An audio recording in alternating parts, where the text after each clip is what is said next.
Hello and welcome to the Weekly Stuff Podcast with Jonathan Lack and Sean Chapman. We are here to talk about stuff this week on the show. Not E3 2020 continues at its weird snail's pace with Ubisoft Forward, Ubisoft's first digital E3 replacement event. We're going to talk about that and the cloud of awfulness overhanging Ubisoft right now. Yeah. In my notes, it's called the Great Ubisoft Clusterfuck of 2020. But the clusterfuck has been going on longer than that. So we're going to talk about that. For our main topic today, you're going to be hearing a conversation from this week's Weekly Suit Gundam, where we are talking about one of the best of the Gundams. Yes. Mobile Suit Gundam 0080, War in the Pocket. Very excited to talk about the saddest Gundam. Oh, yeah. It Yeah. is a 6-episode OVA that is just concentrated. We're going to kick you in the nuts at the end of this thing with how sad we're going to make it. The nuts of your heart Yes. are going to get kicked real good. The cockles of the heart really got devastated last night for me. Yes, and and that's a Gundam, we've said it before, if you have not seen, any Gundam, it's still worth watching. Oh, yeah, absolutely. It's if you just want to have something that is like a low time commitment and see what's this Gundam thing? This is the thing to watch because it's only 6 episodes. It's really good. You don't need any background information on Gundam or anything else to enjoy it. So yeah, if someone listening to this has been hearing us talk about we're doing this Gundam podcast and all that, but you've not been interested in it, at least not interested enough to commit to watching a 43 episode long anime, you can just commit to 6 episodes, which is the length of a movie, and just watch War in the Pocket and see if you like it. Awesome. So we're going to be talking about all that today. Let's start with the stuff, Sean. What have you been up to? I've mostly just been putting time into Final Fantasy VII Remake. I am right before the part where the plate drops. So I did all of Wall Street or Wall Market. I did all of the sewers, and then the ghost train bit that they decided. There's a lot. So I think that's probably almost 2/3 of the way through, Jonathan, because it's chapter 13 of 18, how many hours have you put in? I think 18 hours maybe. Yeah, that sounds about right, because it's about 30 hours, and if depending on the pace you play, and after the tower falls, it was 20 hours for me, and then 30 total, so pretty much exactly 2/3. Yeah. But yeah, what do you think so far? I'm kind of mixed on it. There's stuff about it I really like, and there's stuff about it that I'm that kind of extends to every aspect of the game. Yeah. The story, there are moments I feel they really are nailing this. I'm playing it with the Japanese VO, and the voice actors are great. And it's particularly, I think, when they are doing big key story moments from original Final Fantasy VII, I'm really enjoying those. And it's kind of making me realize, I think, really the thing I actually just want is for them to do, Persona 3 style, a series of movies that just adapts Final Fantasy VII with, the voice cast. That's kind of I think what I want, because whenever I get this is just us using our massive production values and our really great voice cast to recreate iconic scenes from the beginning of Final Fantasy VII, I'm really enjoying those. And particularly that whole, first half of the Aerith bit. I think they nail it so hard. That is the best section of the Midgar part of the original game. I mean, it is kind of why the Midgar section of the original game is as long as it is to just give Aerith this extended introduction. And so that stuff is so good. But I think generally whenever they are finding ways to sort of protract or either protract by just sticking long dungeons in where they don't necessarily fit, the train graveyard, where it's here's just a random hour of you playing and there's ghosts and stuff. It's this is kind of weird, and then it ends with a weird story beat that is the last thing I did in that game involving a girl ghost. I'm what is I don't think it's literally this character is dead, because it would make no sense and it's impossible, but I don't know why they would show this figure here as a ghost, and it's fucking I'm sure it'll make sense when I play a little bit more. No. Okay, no. That's just a total that's non never sequitur? mentioned again, yeah. Okay, yeah. That's kind of what it felt like. If they just show a character that as a ghostly figure, that this is not a thing. This can't be a thing. It doesn't feel like they're implying the character's dead, but I also don't know what they're doing by showing this character here and giving Tifa this weird character moment. And so they do that, and then there's a couple times when they add new stuff. The most notable one is the Jessie sequence where you go back to her home, which is okay, but I think there's no part of it which feels like this is really expanding my understanding of things from the original. It's just like we're just sort of spending more time on stuff that you don't necessarily need to spend that much more time on. And so that kind of stuff gets a little bit tedious in places. And then the combat, I also go really hot and cold on. There's sometimes where it's really fun, and there are sometimes when it's just like, fucking hell. The main thing is that Hell House fight, which I did last night. Awful. Oh, that was my favorite part of the combat in the whole game, really. I think it's a horribly designed fight. Just because it is like a very, tropey kind of boss fight where the boss moves through different elemental weaknesses and elemental types, and you have to match whatever your element is to whatever that element is. Which is, I think, generally the weakness in the combat is they go way too hard on how severe that stuff is with some enemy types. Yeah. Some enemies, there is no reasonable way to defeat them without exploiting the weakness, which is not something I ever associate with Final Fantasy. Because Final Fantasy, like the traditional Final Fantasy, like Final Fantasy VII's original combat, it's very much if you can use the elemental bonus to help you, it's a nice additional bit of damage, but it's nowhere near essential. You could beat the game without knowing. You could be utterly ignorant of the fact that if you use ice on spells on some enemies, it'll do more damage. You could not know that, and that would be fine, and you'd be able to beat that game perfectly fine. No, and I agree, they go too hard. For whatever reason, that section, from when you meet Aerith to basically the end of Wall Market, was my favorite stretch of the remake. And then after that is where I started going down on it. But in general, I agree. Maybe on this specific fight, but I feel the same kind of hot and cold of I don't know if it's the system or some of the encounters they've built around it, but some of those encounters, I talked about this last week of ones that force you to use the elemental, and then if you don't have the element assigned with materia, then you just have to restart the fight. Yeah, I think my problem with the Hell House thing was Cloud had thunder magic on. And Aerith had ice magic, and those I didn't have fire or wind assigned to either character. And for the first 5 minutes of that fight, that didn't matter because it was I just won't do damage when when the boss is in the phases that my elements don't apply to, and that's not a big deal. I'll just use those opportunities to heal. Then when you get into the boss's health bar down 2/3 of the way, then it is switching elemental types so quickly that that's no longer... It's not that it's not viable. I mean, I won the fight without dying. But it just takes fucking forever. And I had spent enough time that I didn't want to restart the fight and reassign materia to have all 4 element types. Because I didn't want to do the first half of the boss fight again. And it probably, honestly, would have been faster if I had just done that. Particularly because, really, the only spell I could do damage with was Thunder, because Ice Magic and Wind Magic are garbage. Because they basically take time to do damage. So instead of with Thunder and Fire, you cast a spell and it does damage almost immediately. Right. Blizzard and Wind, it is the spell will go and hit them, and then it'll wait for a second, and then it will do its damage wherever it hit the enemy. So if the enemy moves after it's been hit by the initial spell, the damage will miss, which is similar to how that magic works in Crisis Core. But in Crisis Core, the enemies don't move around that quickly. So it is, and also the elemental stuff is not as big of a deal in Crisis Core. It's more like how elemental stuff worked in the traditional Final Fantasy games. So it feels like they took some of those ideas from Crisis Core and put them onto this combat system. And it just makes it that it's there's never a good reason to use Ice Magic or Wind Magic other than if you absolutely have to. In any other scenario, they are almost useless because enemies move around too quickly. And so it was just this... I mean, it must have taken me 10 to 15 minutes on that one boss fight just to do the damage. And I was dodging and blocking and everything else was fine. It just took fucking forever because I didn't have all the materia assigned. And that, to me, is a really poorly designed encounter that is not using what the materia system and all the rest of the combat system does well effectively. For whatever reason, I had all the magic assigned because I think I at that point was using Aerith as my magic tank, and she just had everything. And I had her have one of it. So, I didn't run into that problem with that fight, but I definitely ran into it with other ones where I had the exact same experience you're talking about, and it's just... And the overall problem is they need to let you assign materia during battle. Yes. Or if you want to have the fight where the enemy is, switches through the different phases...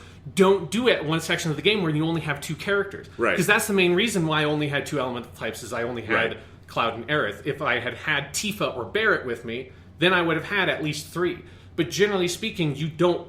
It's generally speaking, it's incredibly wasteful to have one character have a bunch of different elemental types on them, because then you're not leveling up other materia, or you're not giving them like extra HP and MP and all that kind of stuff. It's like not an efficient build for a character.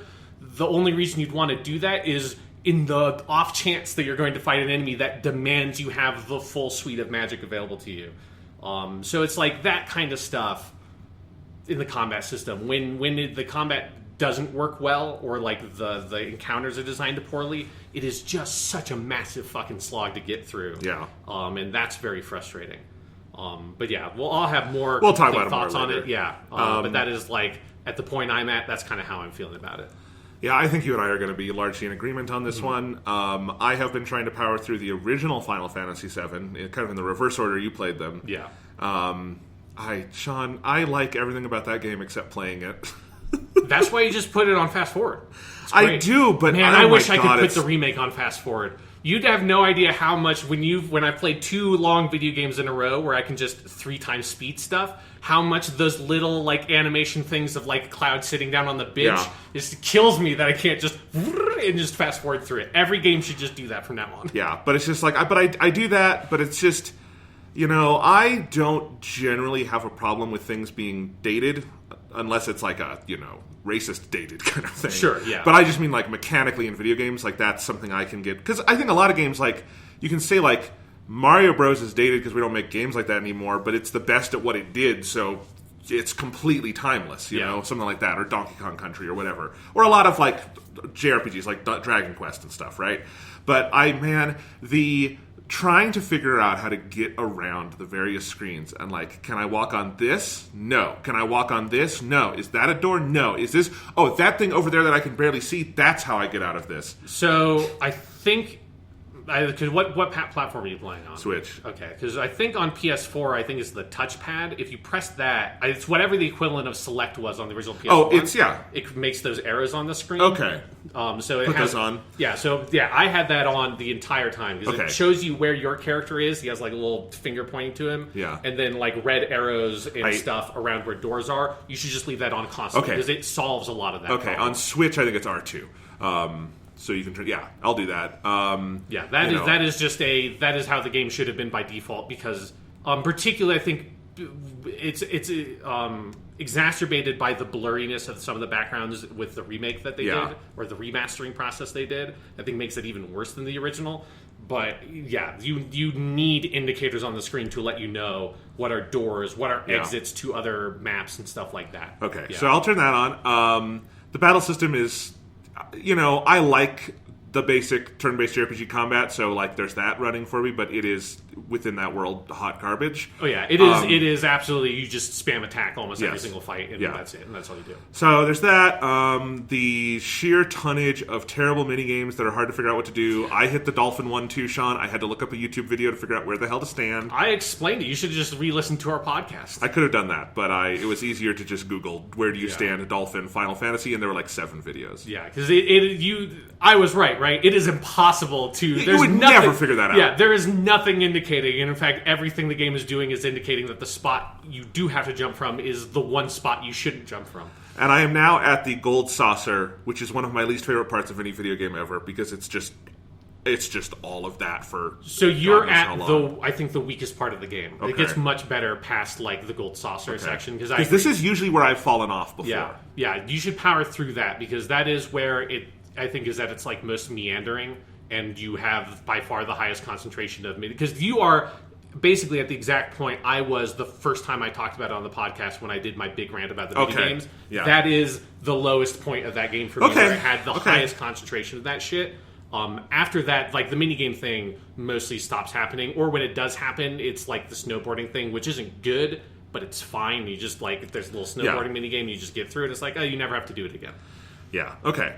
Because it's just a lot, It's and it's when I say I love everything else, though, I do I think it's better at storytelling than the remake is. 100%. So much. The amount of when it does those like that because that flashback with Cloud after you get out of Midgar, what's the city? Nibelheim. The Nibelheim flashback is one of the just great pieces of video game storytelling, unquestionably. Just the music, the atmosphere, the way it is going in and out, and like it involves Cloud talking. It is Cloud narrating, so like Barrett will like pop into the flashback in places, seeing like that, because that's where you really get Sephiroth most humanized. Yeah. It's good stuff, and then it's hours after that before you get more story content, frankly, and that's where it's, as you say, meandering. So I'm curious to see more. I'll try to power through. Maybe I can put on a video or something and play through Golden Saucer and focus on that. That stuff is not great. It's just like it feels like it's the game kind of spinning its wheels before it gets to, because you haven't done like the Cosmo Canyon. All that's after, right? I think so. Okay, yeah. So after that you go to like Cosmo Canyon and you start doing like, here's a story about Red 13, here's a story about Barrett. Like that stuff is when it starts getting good. Yeah. It's an interesting game. I will try to power through it. I have been playing another series of games this week, Sean. Okay. Just kind of on a whim. I had been wanting to replay these for a while, but earlier this year, Activision put out the Call of Duty Modern Warfare 2 remaster. Right, yes. And I've been wanting, and I realized like I had never played all the way through the Modern Warfare 1 remaster when that came out with Infinite Warfare. Mm-hmm. So I finally sat down and played that, because I'd been wanting to play those Call of Duty games a while. I'd been playing a lot of Modern Warfare, the Warzone game type, earlier this year, and when they've done the free multiplayer weekends. I still haven't bought that game because I keep missing the sales, and I don't want to. It's worth the $60, I know, but I don't like paying $60 for a 6-month-old game. Yeah, the game's old enough that you'll get it on sale eventually. Yeah, so I'll get that eventually. But so I played through all of Modern Warfare 1 this week, Sean. Oh, and I'm a certain length through Modern Warfare 2. I think I just finished the part in Brazil, the Rio section. Yeah, and I have my disc of Modern Warfare 3 on 360. That one hasn't been remastered, but you can play it on Xbox One. So I'll probably play that because I realized I'd never beat that one, and those are short campaigns. They're like 5-6 hours. Yeah, I just want to see it through. It's such a fascinating time capsule to go back to those games, Sean. Uh-huh. One, because Modern Warfare 1 is better than I remember it. Oh, it's so good. Yeah, it's that such a good phenomenal. game. Yeah, that game is utterly phenomenal. It is one of the best shooter campaigns I've ever played. It is, it's just astounding. It is such a masterpiece of level design and of, tonal and pacing variation. Yeah. Because I remember, so, just to jump ahead a little bit, Modern Warfare 2 has pretty much the problem I remember it having, which is every individual level is very well designed. The Infinity Ward guys, that team was so good at what they did, and they still are over at Respawn, right? Yeah. But, the problem with Modern Warfare 2 is it starts dialed up to 11, and it stays at that pitch or higher the entire game. Yeah, because that's where, 2/3 of the way through the campaign, they launched, 3 nukes. At America. It's we did 1 nuke in the first game. Now we're going to do 3. Yeah, no, I mean, that game has, obviously it has the no Russian level, which is infamous. Yeah. It has, you start with, the James Bond level in the ice mountains in Russia, and then which is all of these individually are very good, but it's just, it's very exhausting to play. Yeah, it's not paced well. No, because it's just, like I said, it's at the highest pitch 100% of the time. You go from no Russian to the Rio level to America is being invaded Red Dawn style, and it's nuts. But Modern Warfare 1 is not like that at all. It has a couple of those we're going to dial it up moments, but it genuinely dials it up over time, and they're not the standard thing you're playing. So much of that game is honestly fairly quiet, moving through areas, being very tactical. It's just really good military fiction, in that some of it is obviously very heightened. A nuke goes off. The end of the game is you, like the end of one of the 24 seasons, stopping nukes from hitting the eastern seaboard. But there's a lot of also just moving through the cargo ship mission at the beginning is iconic for good reason. You have obviously the best level in that game or any Call of Duty game, all gillied up, where you're moving through Chernobyl, which is just the coolest fucking area. It basically looks like The Last of Us but in the real world. It's awesome. And there's so many pieces like that where it is just a really good military simulator where everyone you feel like part of a team. Your AI teammates are actually very useful, and you're all doing you're doing pieces of combat together. the way I think it used, like, it's slyly very, I think, kind of like weirdly smart about how it employs like the American perspective when it brings that in with Sergeant Paul Jackson, who is not really a character and he's not really important, and the American sections early on are the ones that are super bombastic, and then they all get a nuke blown up in their face, and then for the rest of the time you're playing as British dudes, which I think is kind of funny. But yeah, it's just that game is so, and it hasn't aged gameplay wise a fucking day. It just plays perfectly. Yeah, because we haven't really moved away from the shooting template from Call of Duty 4. I think like a lot of like the broader design and like multiplayer has obviously moved to like Battle Royale and all that kind of stuff, but the core stop and pop, like left trigger, right trigger stuff, like that is still how shooters are mostly made. Oh man, it's so much better than most of them. Like the only other Call of Duty game that holds a candle to it for me is Infinite Warfare, which I think has better story content. I don't know if I would say it like has as good of level design and stuff, although sometimes it does. Yeah, I think I would generally agree. I think like where Infinite Warfare is like pseudo, like not open world, but like hub structure, that kind of makes up for it a little bit. Yeah. No, I mean, I think it's a great game too, and I'm glad. Like, if just buy a copy of that, set, and that's the best Call of Duty stuff you'll get. But yeah, it's cool, and I do enjoy playing. The Modern Warfare 2 remaster is much more of a remaster. It's in full 4K, it's in HDR. It looks very, very nice. Whereas the original one kind of looks like the Xbox version, like up-res to 1080, Yeah, which is fine. That's totally fine. Good God, the sound design of those games too. Yeah. I thought I would go back and feel like oh, this was good in the day, but we've gotten even better. It's like we have, but this is still phenomenal sound design. Yeah, I think they updated some of the sound effects and stuff. Okay, they did the remaster. But it's still, oh man, those are great games, and also an interesting time capsule into the period where it was the 2000s, so the Iraq War was going on, so we kind of nominally had to do stuff in the Middle East, but no one wanted to actually just straight up have Middle Eastern bad guys because it could get really sticky really fast. So you would always have 24 did this, the Call of Duty games did this, everything did this, where you will have a Middle Eastern bad guy early on, but it turns out he's just a pawn of some Russian dude. Yes. And they use the term ultra-nationalist a million times. I don't think ultra-nationalist means anything. I think Call of Duty made it up. I've never heard it anywhere else. But it's like, I love that really the Modern Warfare games are Cold War games. They just are wrapped in some elements of like modern Middle East conflict, but they're not. They're just completely like 80s era Cold War games. Yeah, the one game I remember thinking was very funny that it didn't do the Middle East part of it, but it did something vaguely similar. Was the original Tomb Raider reboot? Yes, where it's just like you're like stranded on like a Japanese island and all this shit. And somehow the bad guys are Russians. Like, I don't understand how or why the Russians are the bad guys in this game, but okay. Yeah, it's wild. I also love seeing, how Call of Duty always does the death quotes.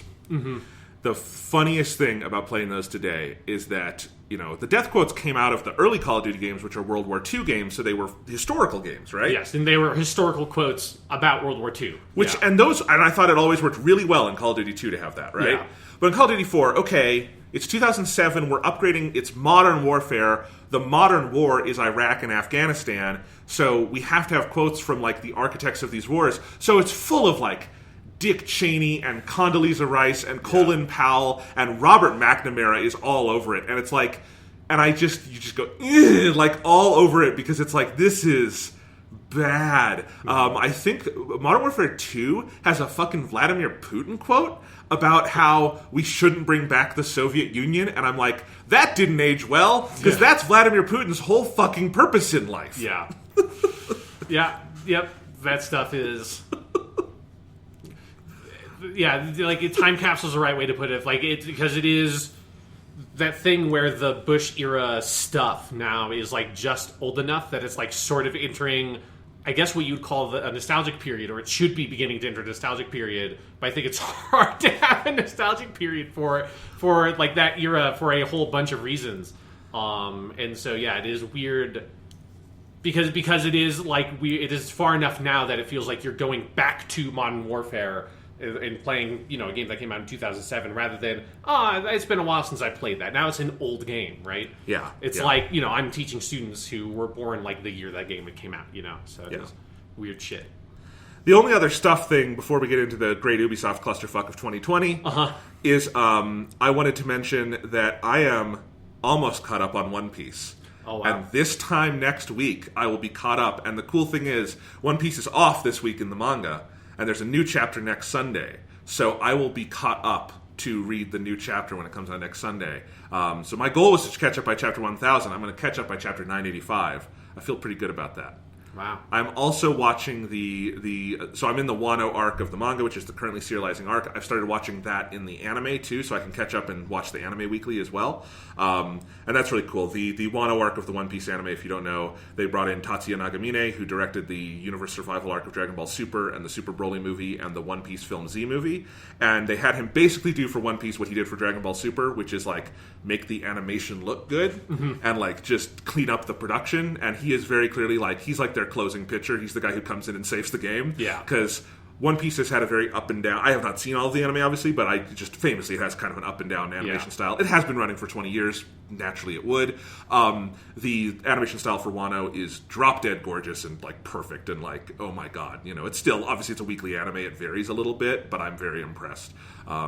And I just, Tatsuya Nagamine, I really like that Toei just is in this zone where, like, they have these, like, long-running franchises, Dragon Ball and One Piece, and he's just, like, ping-ponging between them, like, saving these franchises from themselves. And a bunch of other talented people, too.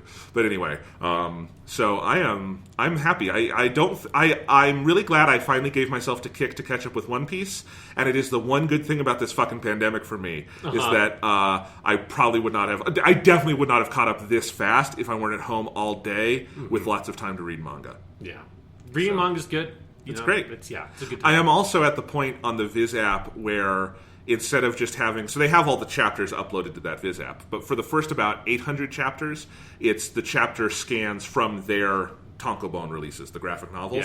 Yeah. And after that, it's the ones that they had been uploading weekly as they did this like same-day serialization thing. And on the ones in the graphic novels, they've replaced all the sound effects with the English sound effects, which is what, like, most English manga does that. Yeah. But with the other ones, because they're the same-day releases, they don't have time to do that. So it just has the hiragana and katakana sound effects. So much better. Yeah. Why does anyone replace those with English? It's dumb. Yeah, it's like I get the instinct of wanting to be able to communicate some of what that means to someone who doesn't have any experience reading Japanese. Yeah. But it is like the sound effects are so much more artistically integrated into the art. And it's like it's just a constant presence. Also, if you can read hiragana and katakana, which isn't that hard, the sound effects just make more sense if you can just read them in the sound that they are saying. It just like you get more of the intent of it. Yeah, there's just a whole like phonetic quality to Japanese as a language that makes it more conducive to that sound effect thing, and it just blends in completely into like the art rather than I think in English, because this is true of like when you use sound effects in English language like American comic books, they pop out of the page and you're like, it feels like you're supposed to read them. It feels like you're supposed to go like boom if you're reading the thing out loud. Most of the time in manga, it never feels like you're supposed to read like when something like scurrying around. You just kind of feel it. And what they do on these English translations in the Viz app is they just put a little English word under it that says this is what we would translate it as. That's fine. Yes. That's how it should be done, or a glossary in the back of the book. Because sometimes like there are some manga that would use sound effects so frequently that I think that would not be feasible, because it's like the whole margins would just be filled with, and then this is like a scurrying sound, and this is like a weird laugh, and this guy's stomach is growling, and this is exploding over here, and this is a sword being drawn and a sword clanging and a knife being missed, because there's like an infinite number of like very specific sound effects that you can make in Japanese. I really wish they would release like all the One Piece chapters in English with the actual like fucking katakana and everything in there, because, or I mean, I could just pick them up in Japanese. That's fine. But it is always the better way to read manga, and Viz typically doesn't do that for their published stuff, but on their like weekly serialization, they just leave it alone, and that's great. So. But it's a weird thing. I understand why they feel they have to do it for like the books that wind up in Barnes and Noble, but like someone who's like 10 is going to be reading it. Yeah. But I'll say I remember. So I've been reading Viz manga since I was a little kid. I got into manga before I got into anime, and I would always in the back of like Yu-Gi-Oh and Dragon Ball chapters or books, they would have the like survey postcards that you could tear out and send in. And one of the questions they always asked was, would you prefer to have the sound effects in English, or in the original Japanese with like the word right under it, or in the original Japanese with a glossary in the back? And I would always check Japanese with a glossary in the back. I've always wanted to see them that way, and I don't know why they asked that for years and years, because they never changed it. But I mean, probably because most people are not like you, Jonathan. Most people just want them to be in English. Yeah. I'm just saying, if they got enough feedback, stop asking the question. I have so many books that have that in the back. It's funny. I love to imagine there's someone at like the American offices of Viz that's just like, this fucking Jonathan dude sent it again. We've got the like it's like 60% want it in English, 39% want it in Japanese with the like note at the bottom of the page, and then one person, Jonathan Lack, every single time sends in. Yeah. He wants it with the fucking glossary. I like a good glossary. All right, you want to talk about...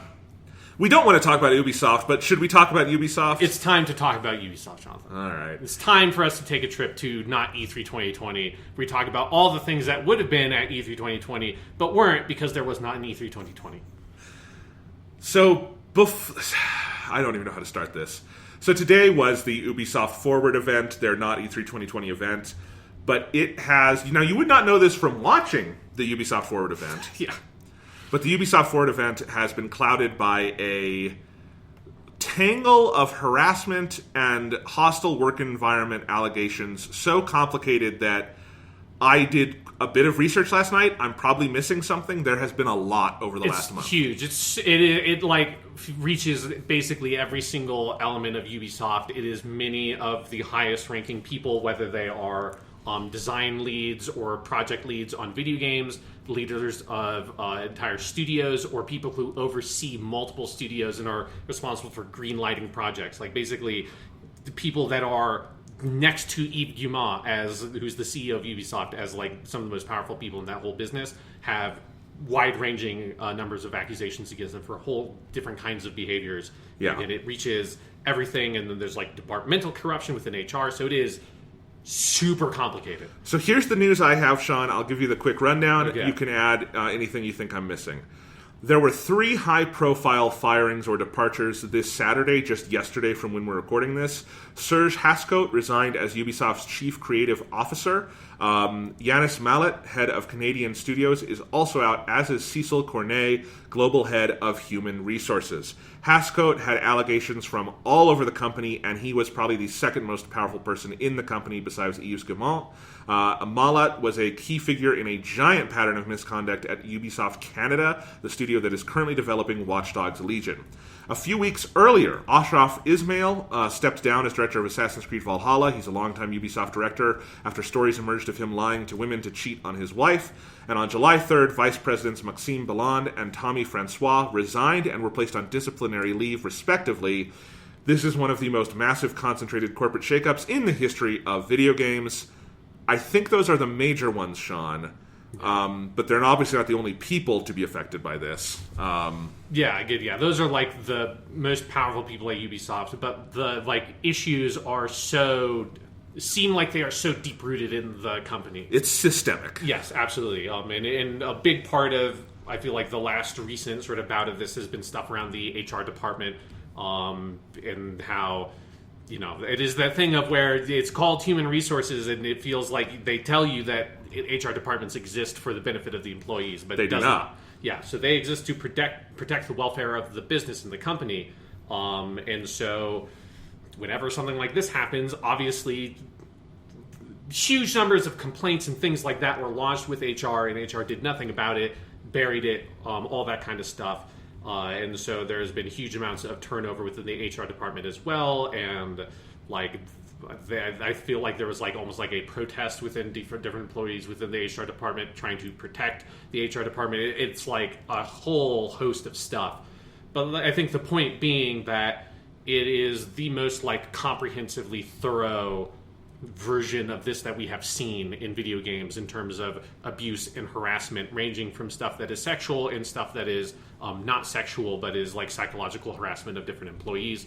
It is awful. Like, it is so like incomprehensibly awful, and it's like compared to some of the more like individual allegations that we've talked about like on last week's show, this one is so hard to kind of get your head around because it just feels like the whole company, particularly like anyone who is in a position of authority within the company, whether they individually did the committed harassment or abuse, they are implicated in it by association with how wide-reaching it is, which is what makes it, when Ubisoft comes out after this is like a month of this happening, basically, right? The Ashraf Ismail stuff, which I think was the first thing to come out of this. That was near the end of June. So it's been like 2 to 3 weeks, basically, of continuous new things out of Ubisoft kind of developing in regards to this stuff. And so it makes it at the... I don't want to say tail end, because it's not over. All of it's still developing. But at the tail end of the current set of allegations that exist, and to Ubisoft's credit, like, at least they are taking substantial action. Like, the people are being ousted and removed from the company.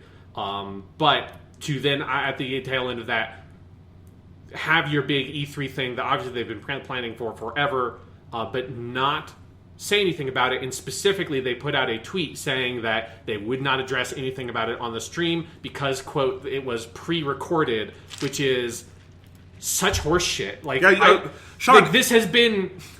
It has been weeks. Like, I don't care how long it's been pre-recorded for. Notably, Ashraf Ismail is not the dude who talks about Assassin's Creed Valhalla on this thing.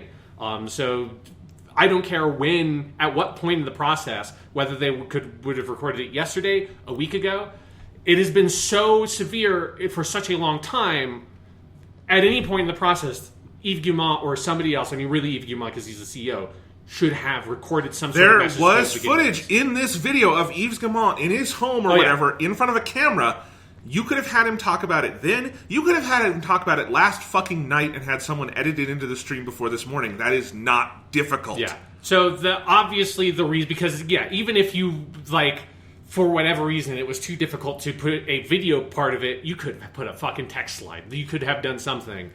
Obviously the reason why they didn't isn't because they couldn't. It is because most of the people watching this event have no idea about any of that stuff happening, and Ubisoft doesn't want more people to know. It is only people that are tuned into that kind of, like, industry-related news, which is a significant minority of people that engage with video games.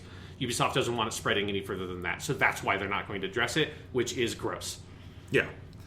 At the same time, this is one I have such conflicted thoughts on, because, I mean, not conflicted on whether or not it's bad. It's bad, but the way they're handling it, so as you mentioned, like, so many of these feel easier to get your head around because it's like the one dude who's being awful and they fire the one dude, and then we feel like, oh good, they fired the one dude. And in pretty much all of those cases, we are all collectively, down to you and I, up to the corporate ladder, oversimplifying that, because obviously for that person to do the things they did, there had to be other people enabling them. There had to be a systemic culture that allowed this. And Ubisoft is the first, like, major company to be implicated in something like this that I've seen take steps this drastic. Yeah. And, Jason Schreier was tweeting about this last night Jason Schreier, currently of Bloomberg News, about how, especially with Serge Hascote, that he and other people who, like, know Ubisoft would have never in a million years expected him to go down. Yeah. He is, if you don't know, like, he had an unusual amount of power. His title was Chief Creative Officer, but he basically had the power to greenlight or cancel any game across all of Ubisoft. And Ubisoft is one of the biggest companies in this industry. Yeah, thousands and thousands and thousands of employees just in, like, the game development, not counting marketing and all the other, like, ancillary employees. Yeah, this guy had, like, godlike power over what this company did, and that is not the kind of person you would ever expect to go down, and he's gone. And that, I mean, if you're asking about, like, concrete steps to take to try to actually change a corporate culture, it's hard to ask for much more than something that big, at least as first steps. There are a lot of more sustained steps that need to happen, but in terms of first steps, I mean, like, almost all their, like, senior management, other than Yves Guillemot, has been implicated in this. Yeah. And a lot of them are going down. And so, like, it's one of those things we talked about, like, last week, like, oh my god, this seems worse than anywhere else. And in some ways it is because of the size of Ubisoft, but also we're aware of it because things are actually changing, and that's good. And I hope, Ubisoft employees who have been working so hard to make games for us under these horrible conditions, I hope they feel bad, because this sounds like what a lot of them would want and more than they were probably hoping for, and I hope that leads to improvements. Whereas, I think if we're being perfectly honest, in a lot of places where we've heard about, this one dude at this one studio was being bad, maybe things will improve in some ways if that one person is gone, but I really worry if that's all that company did. there's another person will become that guy, you know? Yeah. And hopefully, again, it is too early to say if they will follow through on this, but in the early stages, this sounds like actually trying to make the changes that would lead to sustained change, not just PR cleanup. Yeah, but it is also one of the things that makes them kind of trying to bury it in the public eye by not putting it in their big event, is one of the things that makes that a little bit more troubling, where it is good for them to oust those people, and it is like more than I would have expected to happen given the people involved. But if the thing you want is systemic change in the culture and practices of the company, you need to be upfront and open about it, and there's a sense of like shame and like trying to hide it and not addressing it on the biggest stage that you have as a company, versus if they had and just been open about it, it would have made me feel more confident about they are taking it seriously as like this is something we are actively trying to do, and we're not trying to hide it from people because we're afraid how they're going to respond. Because if it's out in the open and everybody knows about it, everybody who knows anything about Ubisoft would know about those accusations if they had put it at the front of this thing. That would mean that there were, instead of like 100,000 people who know about it now trying to keep Ubisoft honest, there are millions of people trying to keep Ubisoft honest about it, and that is what they've tried to avoid. Yeah, and you know, there's no blueprint for this. There's no script. There's nothing else to point towards of like a company this big doing shakeups this big because of allegations like this, and then like addressing it on a stream the next day. But as you say, if they were truly, I don't want to say they're not serious about this, but if they really wanted to signal seriousness about this, trying to innovate and figure that out, even if it was an imperfect solution, like just text or a statement that we felt didn't go all the way, that would be better than nothing. Yeah. So, man, it's crazy. What about Yves Guillemot? So, he has not, to my knowledge, been like directly implicated in a lot of these complaints. Yeah. But he is the head of the company who oversaw all these people who are going down. I'm just not sure how to feel about. Like, I don't know what's going on there. I don't know if anyone knows. Yeah, I feel like there's just not enough information to know about him personally, and like how much, like day to day, right, he does and works with those people. Like, I just have absolutely no conception how much he's like, you know, rolled the sleeves up, is actively involved in day to day operations of Ubisoft, and how much is, you know, he does some like broad work. He shows up and hangs out with Shigeru Miyamoto on the E3 stage, you know, does his little bit here because he's a public figure and people know him and associate him with Ubisoft, and he is the CEO. It's just hard to know anything about that. Yeah, I don't know if it's fine for him to like stay in his position and try to fix these things. I don't know if like there needs to be more of just a cleaning house. I don't know what Ubisoft is without him, and just that sense of like, he's and like been the head of it for so long. Who would be the person that would step up and stuff like that? Like, you know, if he can be a figure to sort of push for these changes and to get rid of, quote unquote, the bad apples, right? To get rid of the people who are actively accused of harassment and then lead a charge to change the company culture, that's great. Like, it is, without having anything like specifically implicating him, I don't want to like say that he needs to go. Right. Like that's not for me or you to say. I would want to hear from like employees and people who have worked there. Yeah, it's for the people at Ubisoft to decide, and if like it comes out that there's more there. Yeah. And as you say, we just don't know also just enough about the corporate structure. Is he a CEO who kind of purely works on the business side, in which case I can see how some of this wouldn't reach him? Yeah. Or is he more, you know, like a Nintendo CEO or someone who is like there working on the games? Yeah. You know, who knows? So who knows? He's very French. That's really all I know about him. Yeah. He's like one of those people that when you see him, it's like it is very hard to dislike him, right? Like when he pops up at the end of the thing, it's like, man, look at this dude. This dude's great. He just seems so happy and fun. But yeah, it is like a weird. But that's also an image Ubisoft works very hard, and frankly harder than most game companies to cultivate. Yes, because as we will talk about with their games don't actually cultivate those images, and it is this whole event is full of Ubisoft-ass Ubisoft games that a lot of them are like, man, in this political moment, it just feels weird. It feels weird to be Tom Clancying right now, you know? It's not Clance time. At least for me. I don't know if it's ever really been Clan's time for me, but it's very much not Clan's time right now. If they wanted to make a Hunt for the Red October game, maybe I'd play that. Sure. Get Sean Connery back. Yeah. That's what you need to do. All right. Do you want to go through your Not E3 2020 notes? Yes. So as with all these things, I have taken thorough notes so I can, I've got a sickness, and the only way I can cure it is by taking copious E3 notes, even if E3 didn't happen. So at the top of my notes, I just made a couple of things about the Twitter thing that they had done and these accusations. Ubisoft released a statement on their Twitter account saying that none of this will be addressed in the event because it is, quote, pre-recorded. This is, of course, bullshit.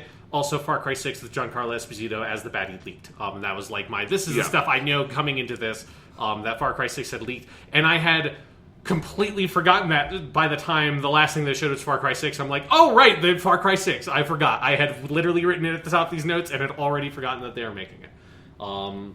So the structure of the event was interesting because they had two people from Ubisoft, Neelam Kumar and Yusuf Magid, were co-hosting it, but really they just transitioned quickly between segments.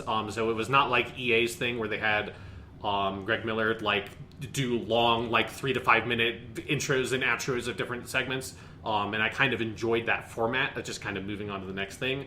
And it was mostly games that we knew existed, especially with Far Cry 6 because it got leaked. And it was nice to get some longer gameplay demos with a lot of these. So the first thing they showed was Watch Dogs 3 Legion. They started by showing what Clint Hawking, the lead developer for the game, later clarified as being a short film called Reclaim Your Future, created by filmmaker Alberto Mieglo, who I'm not particularly familiar with his work. A quick search showed that he had done some art and stuff for Spider-Verse. I was very confused by this because it was a CG cinematic looking thing.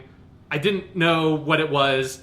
And then when Clint Hawking said, and this was our short film, or it had a title card that said Reclaim Your Future, a short film by Alberto Miguel. I'm like, okay. And then Clint Hawking said it was a short film. I'm like, did we just watch the short film? Is this a trailer for a short film? And it's it's inspired by the world of Watch Dogs 3, of their sort of post-Brexit, not quite cyberpunk, but pre-cyberpunk dystopia. I don't know what you call the setting for Watch Dogs 3. And just kind of weird. I don't know what it was. It also was built around the First They Came poem by Narton E. That Moeller. was once they did the gameplay stuff. That's how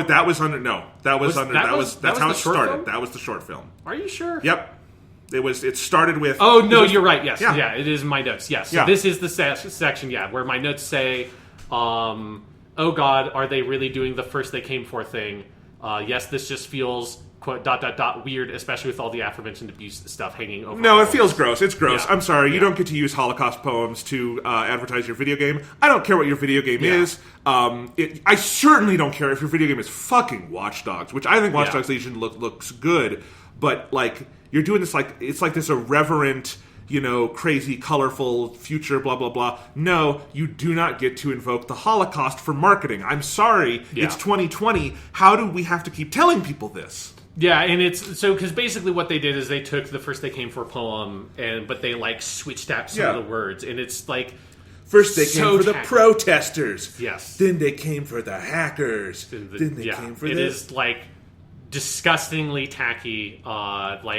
Just what? It took me a second to process what was even happening. I'm like, what the are they really using that? This because when they first did it, I thought, did they just accidentally just sort of invoke that poem? And then it's no, they're just full on going down doing a full stanza of their modified version of that poem. Bad, gross, weird, and it just contributes to the whole weird thing around Watch Dogs 3 where it's and I think that the way I put it in my notes is it feels like they're this game looked at Wolfenstein: The New Order and thought, we can do that. But Wolfenstein: The New Order is a video game that's 7 years old. And so there's something about, the tone of Watch Dogs 3, which is going for this, irreverent, protest with, dark humor, I think vaguely is what they're trying to go for, which is what Wolfenstein: The New Order and The New Colossus, the modern Wolfenstein games, broadly do. But those games have what I would actually describe as, an edge to them, that, they're really trying to be transgressive in their own way, and, you kind of need that if you want to have protests, they're pushing things. Whereas Watch Dogs 3 feels as with a lot of Ubisoft stuff, it goes, at least on the marketing so far, it is going right up to the edge of pushing things and stopping there. Yes. To get the impression that it is being something that is, like, politically progressive or transgressive in some way and is, like, speaking truth to power or whatever, like, phrasing you want to use for it. It wants to invoke that impression in the viewer, but not actually do that. And notable, so we're recording this podcast, like, an hour after that thing ended. So we have not had time to, like, see different stuff come out after it. But Ubisoft did, before the Ubisoft Forward event, host a basically remote preview session with major gaming outlets where they got access to games. And I briefly, like, glanced at a few of them before we started recording. And the one I looked at was at Waypoint, or Vice Gaming, whatever they're called now. Rob Zachney at Waypoint wrote a preview for Watch Dogs 3 Legion that kind of put it into words of someone who actually had experience playing, like, a 3-hour demo of that game, of this feeling of, like, they just kind of don't want to really say anything. And it's kind of baked around the sense of, well, the villains in the game aren't really the police. They're, like, this weird paramilitary other organization that comes into Britain, and they're they create the police state without actually being the police. And it's a lot of those kinds of elements, and the, like, leaning on these very kind of ridiculous British stereotypes to be funny, and and especially when they're leaning on the same British stereotypes in multiple events now, because we got, like, oh, it's funny that it's the old British lady doing the stuff. It is just trying to be a little bit too cutesy around those things, and it just doesn't feel like, especially with how, like, weirdly old Brexit now feels, with all the fucking shit that's happened since Brexit was, like, the hot topic political thing that they sort of used or potentially exploited, depending on how the game feels when it visually comes out. Like, it kind of puts it in starker relief to me that it feels like we are in a different political moment with COVID. That's just like, I just don't know if what they're doing feels like it's really doing what they wanted to do. Well, let me put it this way. There is no such thing as an edgy Ubisoft game. Yes. There cannot be such a thing as an edgy Ubisoft game, because these are games made in this kind of, like, often very artistically, but in this, like, factory production line style thing where this company makes a million fucking games like this, and they all kind of have to toe a certain company line. Yeah. And that's something, for instance, we've talked about with Assassin's Creed, of, like, often Assassin's Creed gets right up to the line of having really interesting ideas, and we enjoy those and stuff, but it often is all kind of flattened into one kind of overall, like, Ubisoft tone that it kind of has to maintain, and it can't really hit at the most interesting implications of its ideas. And I think that's just generally true of these games. Like, Watch Dogs 3 looks very impressive to me from a gameplay perspective. Yeah. But I agree on that. Like, it can be cutesy, it can't be edgy.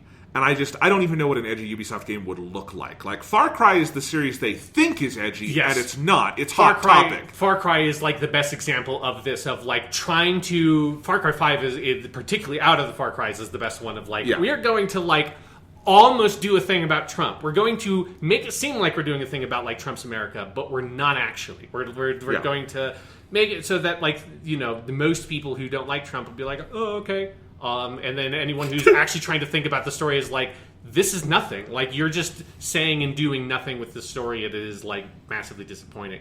But yes, like, do give the game some credit. Clint Hawking is an interesting game designer. He's made really cool games like Far Cry 2.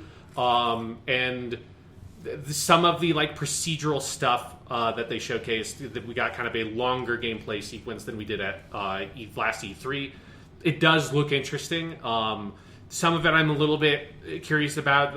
Like, one thing I think is a kind of constant, I don't know how you're trying to do your story and have, like, it match up with the game stuff, is they specifically showed something I had read about in previews the last time they showed off the game, which is you recruiting someone who's a part of the police state, effectively. And there's this, like, sense of them being so enamored with their game system of, you can recruit any NPC and have them be on your side, and they get, like, special traits because of who they are, and everyone can be the hero of the story, stuff that they don't actually consider not all fascists can be persuaded. That not all people are, like, if you do a, like, procedurally generated side mission to convince them to be on your side, there's not enough procedurally generated side missions in the world to convince a Nazi to not be a Nazi, right? Someone who is materially benefiting from the police state, from like fascist control, and they are someone who's benefiting from that. I don't care how many medical bills for their grandma you pay or whatever. Like there's a whole list of, again, if you read some of the previews, they kind of go over some of what these procedurally generated missions are to recruit people. At some point, it's like you're losing your ability to actually say anything about what your game wants to say because you're trying to reinforce some sort of broader design principle, which is, what we would in the business call quote-unquote ludonarrative dissonance, which I only note because Clint Hawking is the person who coined that term. So it's sort of interesting. And it would be really cool if the game had, you could try to recruit anyone, but some just weren't recruitable because of that. Or you think you recruited someone and instead they're like a double agent kind of thing, to play with that. And maybe the game does. Maybe they're just saying that and in reality they'll do something interesting with it. But right now, what they are showing and what they're saying about it, with how sort of incendiary the political stuff that they're dealing with is, particularly because it's not just Brexit, it is also now the way it is resembling protests in the police state we are living in America. It's man, you're really dealing with some burning fucking gasoline right now, and I don't know if you have what it takes to sort of use it as fuel. You're just kind of. I would rather be working on the Viking game. Yes. And not having to, and this is old history, and sure, it has some contemporary resonances, but this is deeply in the past, and we don't actually have Vikings invading American soil, so we don't have to worry about this. Yeah, that would be nicer. The last thing they said about Watch Dogs 3, because I think this had leaked, but they confirmed it, is that it will release October 19th, 2020. So if you remember, it was originally going to come out this spring. It would have been out several months ago, but then they pushed it back in that huge wave of Ubisoft pushbacks.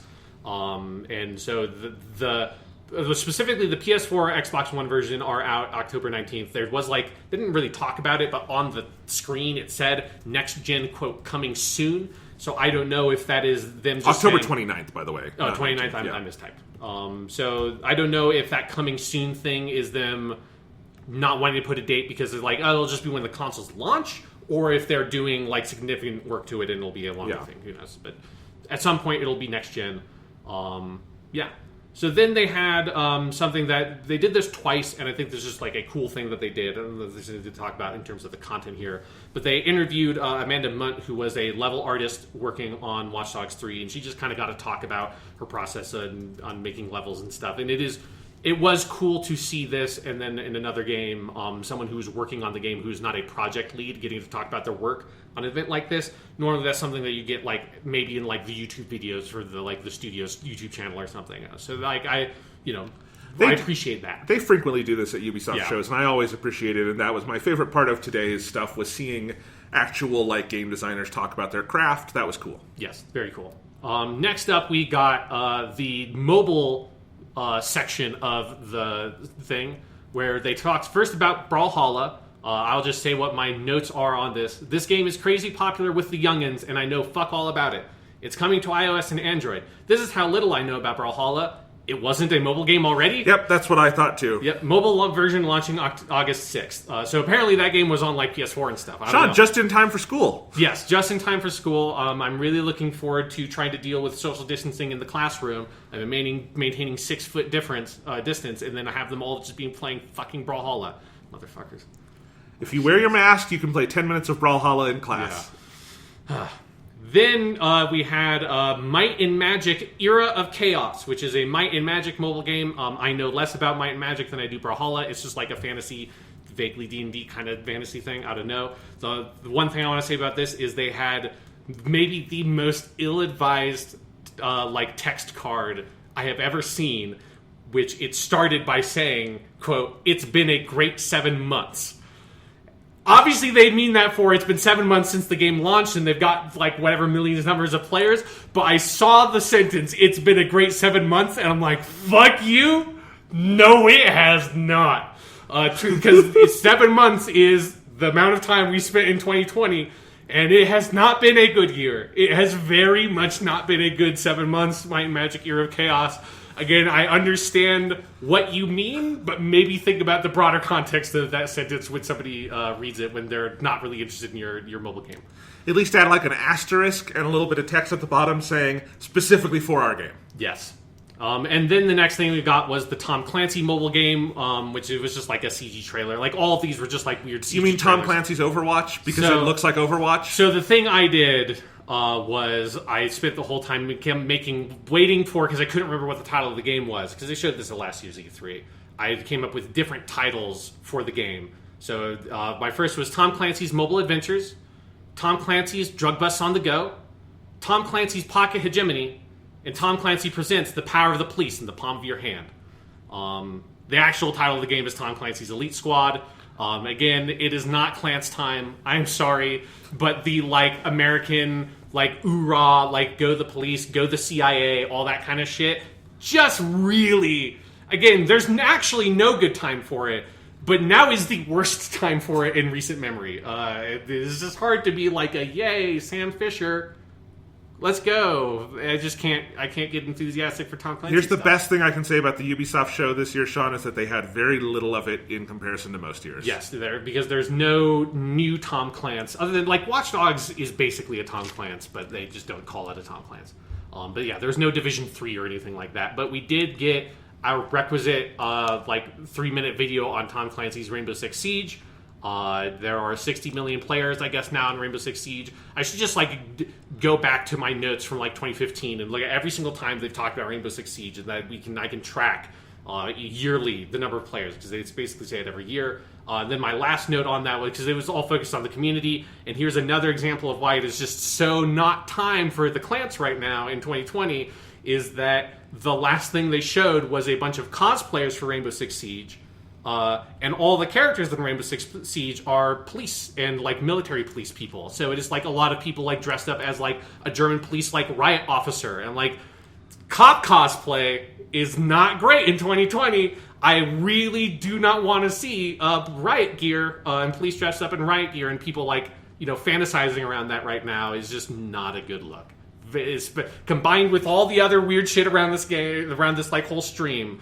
That in particular is if you wanted to pick a single image about why it is not time for Clans, it was that image of cosplayers dressing up as riot gear police people. Next up, we had Hyperscape, which apparently this game had not already been announced because they opened up this segment saying, a few days ago, we introduced you all to a brand new multiplayer shooter. I'm like, you did? Yeah. Apparently I missed that. It is a game called Hyperscape. And basically my notes on this are me running down so I started with, okay, so this game is an Overwatch. It's not actually an Overwatch. It's a Battle Royale. So it's a Fortnite, but it's not really a Fortnite. It's an Apex Legends. It's a hero character, movement-focused, first-person shooter Battle Royale game is very much them making their Apex Legends. It is set in a Ready Player One-esque dystopian, cyberpunk, whatever future where people are playing a in-universe Battle Royale game, which in the universe of Hyperscape is called Crown Rush, which they play on the Hyperscape, which is the internet of the future, as the man said on the stream, which is just a weirdly complicated narrative set up for it is cyberpunk, death game Battle Royale, and there's some Ready Player One-esque, the Easter egg or whatever the shit it is in Ready Player One. There's a dark secret that lies at the heart of the Hyperscape, and you gotta find it. And so they spent, 3 minutes basically setting up the narrative premise of this multiplayer-only video game, and just it was so convoluted that I wasn't sure, is it just a Battle Royale game? Is that one mode? Does it have other things? I couldn't tell because there were so many, non-game things they were throwing at us for a game that will have no actual narrative content when you play it. Yeah. Then it's just I get that there's some people who really like this, but I just have never been able to be invested in a game's lore like that it's Overwatch and Apex all do this, where they have, on their YouTube accounts and all this shit, they put out videos and text blogs and all this expanding on the histories of the characters, but it just feels so, fake or something to me when you do it like that, when it's not, there's no narrative really featured in the game. Overwatch has done the best because you've got Blizzard making cutscenes and the characters in the game. I feel like they're more expressive than in a lot of those other games. And Overwatch has really sort of diverse looking characters that are very visually interesting, rather than Apex and Hyperscape. The art is fine, but the characters don't pop because they're all people that just look like people that are slightly different looking normal people, rather than here's like a 7-foot tall giant man with a shield, and here's like this like 6-foot tall ripped Russian lady, and then this little tiny Korean gamer girl. You know, like all the character types they have in Overwatch, they pop in this cartoonish way that I think facilitates some of that. But it's still just like, I guess for me, like, I just can't get invested on it when you're showing me the trailer for the game, especially before it's come out, and it's like, this is not what the game is. Well, my point is just that if Overwatch can't quite nail it, I don't know if... You definitely can't. Yes. Random Ubisoft game. Yes. The creative director for Hyperscape was on the stream, JC Guyo, and I don't want to make fun of this dude, but he was introduced in a way that if you've played Ubisoft games, it's just like, okay, where they said he's worked on Far Cry Primal and several Prince of Persias, which is not the like most confidence inspiring for like this guy has like this like it's the kind of thing where you probably just shouldn't mention that he's like the main thing he's worked on is like the spin-off of Far Cry 4 that was set in caveman times and vaguely some Prince of Persia's. Like if he had been a major creative figure in Prince of Persia Sands of Time, that's a fucking great game. I mean, he would have been like 15, so clearly it wasn't that one, but that was a fucking great game. So it's like, it just felt like I don't know why they mentioned this, because I've played some of the recent Prince of Persia's a little bit, they were bad, and I played a little bit of Far Cry Primal, and that was bad, and I'm like, this guy's resume is not doing anything for me. Also, none of those are multiplayer games, none of them are shooters, I guess Far Cry Primal is like kind of a shooter, but not really. So bow and arrower. Yeah, so bow and arrow and spearer, exactly. There's where I also just wonder if the market can support another Battle Royale game, because I don't think it can. It can't support all the ones that are out on there right now. Exactly. So it just feels like, man, you're really missing the boat, because like you're coming after the come-afters, right? It's like, it's not just PUBG and Fortnite. It's now you're like modeling yourself after Apex, which was the one that felt like a fought tooth and nail to create the space it was in and like barely managed to do it because it innovated in a lot of ways. But this doesn't look like... There's nothing about this that tells me they're doing something new in Battle Royales. They showed off briefly a Twitch voting system where a Twitch community can vote in streams, and it'll change things about like changing the gravity in the game. Just reminded me that there was a period of time where a lot of esports games, quote unquote esports games, tried to do this. The biggest one being Evolve, which was a game that just died basically as soon as it came out. And it just reminded me that every time I've seen this feature advertised and marketed for a game, that game has never been successful, so it doesn't give me a lot of confidence in the like Twitch integration, because it feels like that was like the pitch for the game is we're going to make a game that's big with streamers. And another thing that kind of emphasized that to me is that they said if you sign up for the beta, you'll get a free battle pass. And it's like, you cannot market your battle pass for your multiplayer-only video game before your multiplayer-only video game is out. You can't market esports and Twitch community features for your multiplayer game before the game is out, because it doesn't have the fucking community yet. And those things only work if you have the community that supports them. And it always has this feeling of putting the cart before the horse. And there's just like the history of the last 10 years of video games is paved with the corpses of multiplayer-only games that have had this, we're going for the esports, Twitch market, battle pass, all that shit. And the games that are successful in that market are not the ones that had that objective when they started out. Yeah, the objective was to make an interesting video game that organically got attention by being an interesting video game. Yes, and so it's just them chasing that is just, it just gives me no confidence in this game. But it does have an open beta on PC, so if you have a PC that can run it, you could check it out. I don't know. There's other games out.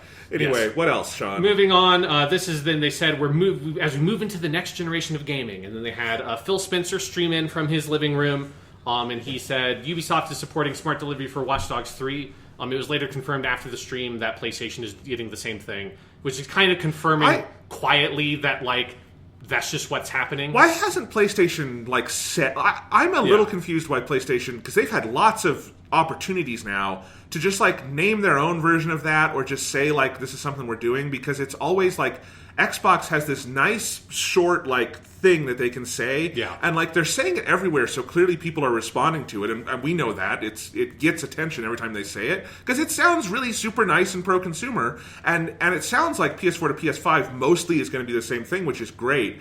But it feels like this PlayStation is always getting like, I could very easily understand a lot of PlayStation fans maybe wondering, oh, Xbox is getting all this. Are we getting that? Because you're never hearing it like at the events. Yeah, you're never hearing it from PlayStation. You're only ever hearing it from the individual publishers. Yeah. So like Ubisoft will then later market it. I mean, because the reason why Phil Spencer is on this stream is because Microsoft has the co-marketing deal for Assassin's Creed, and so that is. But it's but yeah, they're putting themselves out there with that as like a specific marketed feature of the console, rather than Sony, which is just allowing the same thing to happen because it is just the publishers want to put out, just like want to use that upgrade path. So they just do. Right. But like, if you're trying to sell your console, which is why Phil Spencer is showing up at all these things, what it does is it creates this image in everyone's head of like, if I buy Xbox, I know like very safely that like they have this systemic thing that they're doing. And with PlayStation, that's just not like an image they're building. And it's like clearly the reason Phil Spencer does it every time is because it like tests well. Like he wouldn't be saying this if they didn't have data knowing people like this. So that's all. I just like, I don't think you need to be worried about buying a PlayStation 5 and getting upgrades for most of these games. But like, they could make everyone feel better if they had a blog post going, we have fun delivery or whatever, But it is the thing where it is just, it seems to be what is happening is if it's going to do that on one of the platforms, it's doing it on both. Which is good. And I do wonder if Xbox hadn't had this aggressive push from really early on, if we would have it at this volume. Yeah. And it's one of the good things of, it's a genuine innovation that is nice to see. Yeah. Because we sure as shit didn't have this last time. No, yeah. So he then also said that there will be DirectX ray tracing in the Xbox Series X version of Watch Dogs 3 Legion. Okay. And then he's started talking about Assassin's Creed, and he said, quote, I can't wait for you to see the gameplay for Assassin's Creed Valhalla coming up now, which was just a real, like, coming full circle with not E3 2020, where we started not E3 2020 with not getting Assassin's Creed gameplay when Phil Spencer said we would, and then now Phil Spencer finally... We've been waiting 2 fucking months since like the middle of May, and finally we get Assassin's Creed Valhalla gameplay, and it looks like an Assassin's Creed game. But you know what? It was good. Yeah, this is what good. I have wanted from so many other trailers and stuff this entire summer. This is what they should have done at that Microsoft thing 2 months ago. And it's what a lot of other games should have been doing at the Xbox event, the PlayStation event, other events we've seen, because this was just a nice, solid, here are a bunch of environments from the game. Here are some combat examples. We saw a menu. All that stuff. Is it revelatory? Not really. It looks like an Assassin's Creed game. Does the frame rate look a little rough? Yeah, it looked a little rough. Yeah. It's very clearly not a next-gen Assassin's Creed game. I'll just say, like, having played both Origins and Odyssey, it looks like those games. It looks like the same engine. It looks like the same general graphic and, like, texture quality. Yeah, like the animations look shared, like all that kind of stuff. Yeah. Which is fine. Yeah, it is not like the... whatever came before Origins, the London one to Origins jump of like Assassin's Creed changed a lot. This looks more like a refinement of what they did in Origins and Odyssey. Yeah, I do think having played both of the last 2 games, the combat looks significantly improved. Yeah. And the combat was already significantly improved from whatever came before Origins to Origins, and then from Origins to Odyssey. But like, I like the idea that you just have 2 hands and you can put whatever you want in those. That looks fun. There were a lot of just cool combat things. They're bringing back a lot of kind of the stealth mechanics, quote unquote, from the earlier games. They showed the like crowd stealth and stuff, and that's like, I think we talked about this because it had kind of been confirmed. We just hadn't seen it. That for me, what would be ideal is for them to combine the like moderate, like average, whatever, like stealth action stuff they've done in Origins and Odyssey, and combine that with the not great but like uniquely Assassin's Creed crowd stealth and all of that from the old games. And I think if you put those together, you could get something that's really cool. Yes, and honestly, like everything I saw in this, I was like, this looks like the Assassin's Creed game I've kind of wanted for a couple of years. Not that Origins and Odyssey are bad. Those are really good games. But like, this just looks like it's addressing a lot of the issues. That's kind of what it looks like their money is where their mouth is on what they've been saying about bringing back and modernizing some of those old systems. And overall, I really wish this game was not coming out the same week as Cyberpunk 2077, because I'm prioritizing one of those games, and it's not Assassin's Creed, but I do really want to play Valhalla. It looks very good. Yeah, I really want to play it too. There's a couple of things. Like, one thing I am very curious about, like, actually seeing it in action is how are they going to... I mean, I know how they're going to do it because they're just not going to address this. But how should you address the, like, Vikings going and pillaging random farmsteads thing that's like what they did, like, it's, because you see they made a big, I think the reason why I'm thinking about this is they had a whole, like, raid part of the presentation where it's like, and you ride your longboat down the rivers of England, and you can stop at different encampments and settlements along the way, and then raid them with your, like, Viking raiding party. I'm like, they murdered and raped everybody in those villages and took everything. Like, it wasn't, like, the Vikings are not just, like, brutal barbarians or whatever. Like, that's not an accurate image. Like, and I like that they did have a lot of, like, here's the Vikings, like, building up their homes and stuff like that, and they are a full, complete culture. But part of what they did, as part of, like, most different groups of people in history have done, is they went and they fucking killed all the people and took all their shit. And those villages that they're attacking are not, like, military encampments. They're just villages of people living in, like, taking care of their farms, and they're killing them all, stealing their crops. I think they should lean into it. I think they should borrow all of the stuff from Last of Us 2 of just have the people die horrible, grisly deaths, scream everyone's names, gurgle on their own blood, just make it cartoonishly over the top, and rub your nose in it the whole time, and every time you die, have a Call of Duty style quote about how fighting is bad to, like, make you feel bad for playing the game. Yeah, because I'm just curious if there's going to be, like, some sort of limp this plot point, and, like, the like 2/3 point of the game, like the third act turn, is you realizing maybe we shouldn't just be murdering all, like, the random people, and we should be trying to kill the English king or whatever, because I'm sure obviously they're going to show how the English king is going to be abusing the peasantry, and, like, good. Or they're going to do something even more limp and have, like, these are nice Vikings, and you're actually only killing random military people. That's what they're going to do. Yeah, they're going to like avoid the, like, they murdered all the men, women, and children living in all those villages, whether they were armed or not, stuff.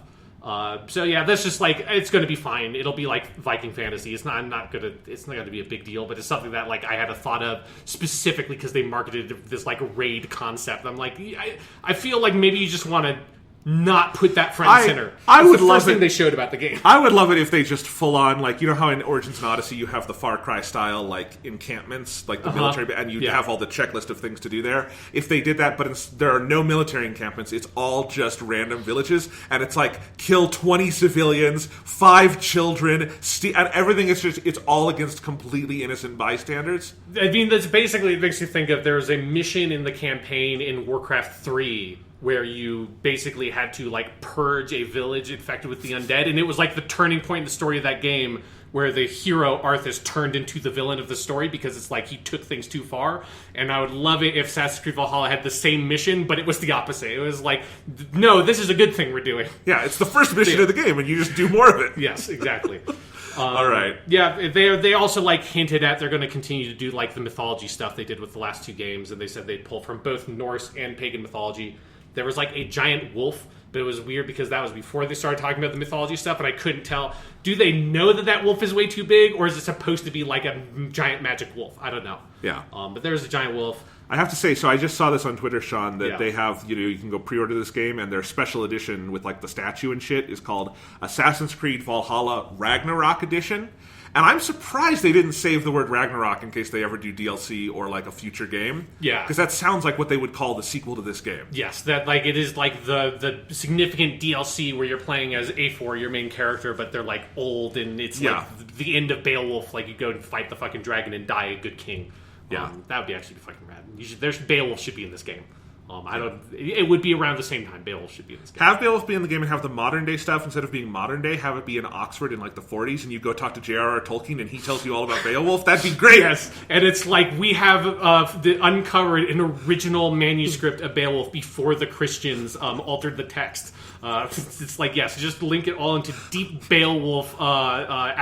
Actually, you know what? Fuck it. Now what I want is J.R.R. Tolkien is the playable character in the modern day sections, and he finds an animus, and he's so into Beowulf, he goes back and it's like a teenage J.R.R. Tolkien, like before he was in World War One. Yeah, and it's like on the eve of World War One. Fuck, man, that'd be so good. Why don't we work at Ubisoft? Yes. We have better ideas. It is. I will say this every time we talk about Assassin's Creed. It is the best thing about Assassin's Creed is their ability to play with history and do cool stuff like that. And it's like I'm excited to play a Viking game and get to play with, like, that period of history, which is really interesting. And they should do more shit like that. And having the present day stuff be also historical and not actually present day. That'd be fucking cool. Yes. Be better, Assassin's Creed. That game is coming out November 17th, 2020. It is on everything, including Next Gen and Stadia. So if Stadia still exists by then... I like how, they went through and like, it's coming out on Series X and PS5 and Xbox One, and he goes through them, and then the last one, and Stadia. Like saving the best for last. Yes, we signed those deals months ago. Shit. Before Stadia came out, and we just got to commit to it. Eventually, it'll come out on Stadia. I don't know. This is where then Yves Guillemot was on the show and didn't address anything that anybody wanted to hear from him. And then he said, because he basically didn't say anything. Like he showed up there, said a couple of sentences about and we like to make video games at Ubisoft. We haven't shown you everything yet, though. And then they segued into, oh right, Far Cry 6 is a thing that exists. I think this is just the beginning of the game, because they showed a really cool looking cinematic credit sequence that had the actors' names. It's the True Detective opening credit sequence. If you've ever seen HBO, I have not seen True Detective. It's hilariously, it's just the True. It's really good. I like it. It's very well done. But it is the True Detective opening credits, and it ends with the title Far Cry 6 popping up, and it has literally a credit. I didn't find who. I didn't have time to write down who it was, but I just saw there was a credit that was for the title sequence created by blank blank blank. I'm that's hilarious. And then it was a pretty long cinematic, so there was no gameplay information or anything about Far Cry 6. It was just sort of story setup. And it is Gus Fring from Breaking Bad. They hired Giancarlo Esposito for a very specific reason, to play a very specific character, and they just want him to play that character because it is exactly Gus from Breaking Bad. Giancarlo Esposito is using the same accent. He's using the same pacing, the same body language. Clearly they mocapped and performance captured everything. He is playing Gus. He is some sort of Central or South American dictator figure that is an evil dictator who's taken over this country, and the country is trying to revolt. He has his son Diego, which for a while I thought the trailer was implicating or implying that eventually you would play as Diego. Apparently that is not the case. This is a different playable character, and Diego, his son, is just another one of the villains, which to me is a little bit disappointing, because I think the premise of you're playing as the teenage son of the dictator who is trying to defy his father, that's actually kind of cool. But maybe he'll be that in the story, but sure, maybe, but nothing about this implied that. And it is a really cool cutscene. It's really well done. Giancarlo Esposito is awesome. But it is Far Cry, and I can't get invested. They need to show me that they have learned their lesson, and nothing about this. It's better done, I think, than the psychopath villain thing that they've done since Far Cry 3. This is the most interesting one of those because it's fucking Giancarlo Esposito, and I like Troy Baker in Far Cry 4 a lot, but he's not Giancarlo Esposito, and so that stuff is nice. But there is this unavoidable feeling of the Clanceness of this, even though Far Cry is not Clans. Ubisoft turns everything into Clans. And this it was only 2 or 3 years ago that you motherfuckers got sued by the nation of Colombia for how you depicted it as a drug state in Tom Clancy's Ghost Recon Wildlands. And you're still, and this is what you're still doing. And it's there is this weird feeling across this whole thing of Ubisoft, you are a French and French-Canadian developer primarily. Obviously, they have studios all around the world, but their leadership is mostly situated in Canada. Why do you never they've never made a Canadian video game? All their games are here's this quote-unquote exotic locale, which is what the Far Cry thing is the reason why Far Cry 5 was conceptually interesting, was the idea of taking a series that is by its premise racist because of how it is using, again, I want to use quotes here, exotic locales, and take you to exotic places, and setting that in Montana. I'm that you could do something awesome with that. They did not do something awesome with that. They utterly wasted that opportunity and made the most limp Far Cry game they have made, other than maybe Far Cry 1. And now they're just back to let's do exotic locations. It is the guns and drugs in not Colombia, right? It is that thing. It's Cuba, or Cuba, wherever, right? It is. He's lighting up that cigar for a reason. Sure, it's Cuba. Yeah, they're using that imagery, and there's just I just don't have the confidence that they're going to be able to do any of it well. Yeah. I think they should do a game in Canada, Sean. I think Far Cry 7, Canadian small town, a local Tim Hortons manager has gone mad with power, and you have to liberate the Tim Hortons. I think that would be great. And make it about Canada. Something that's like...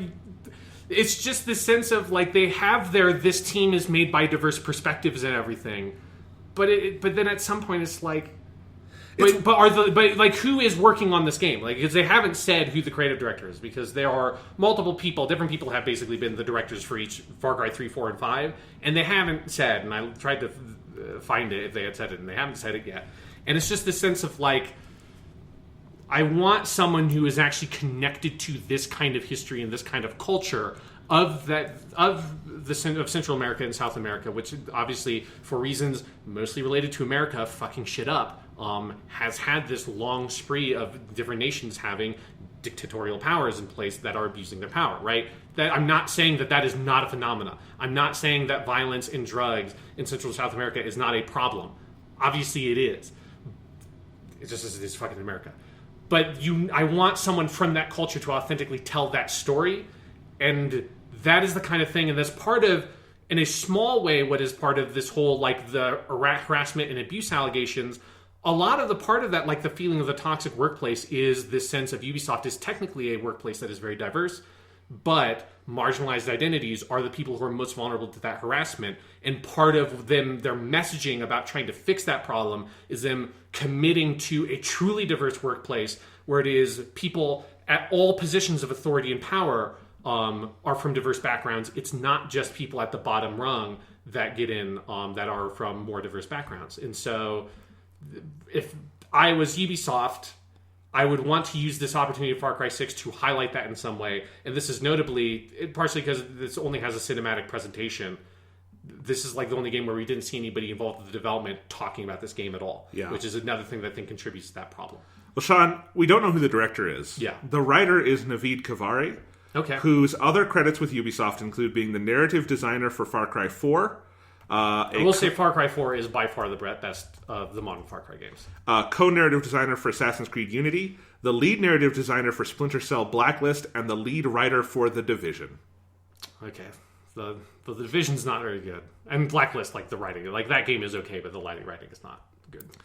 Yeah. My hope is that they acknowledge that modern Cuba has one of the best healthcare systems in the world, and that like whenever you get hurt, you go to like get your free healthcare, and like they just heal you up right away. There should be whole missions where like you're helping Americans who are coming into Cuba to get cheap drugs. Just go full with it, and like by the end, everything's actually just kind of okay. And like you're laughing at America having a horrible pandemic while you're okay in supposedly backwards ass Cuba.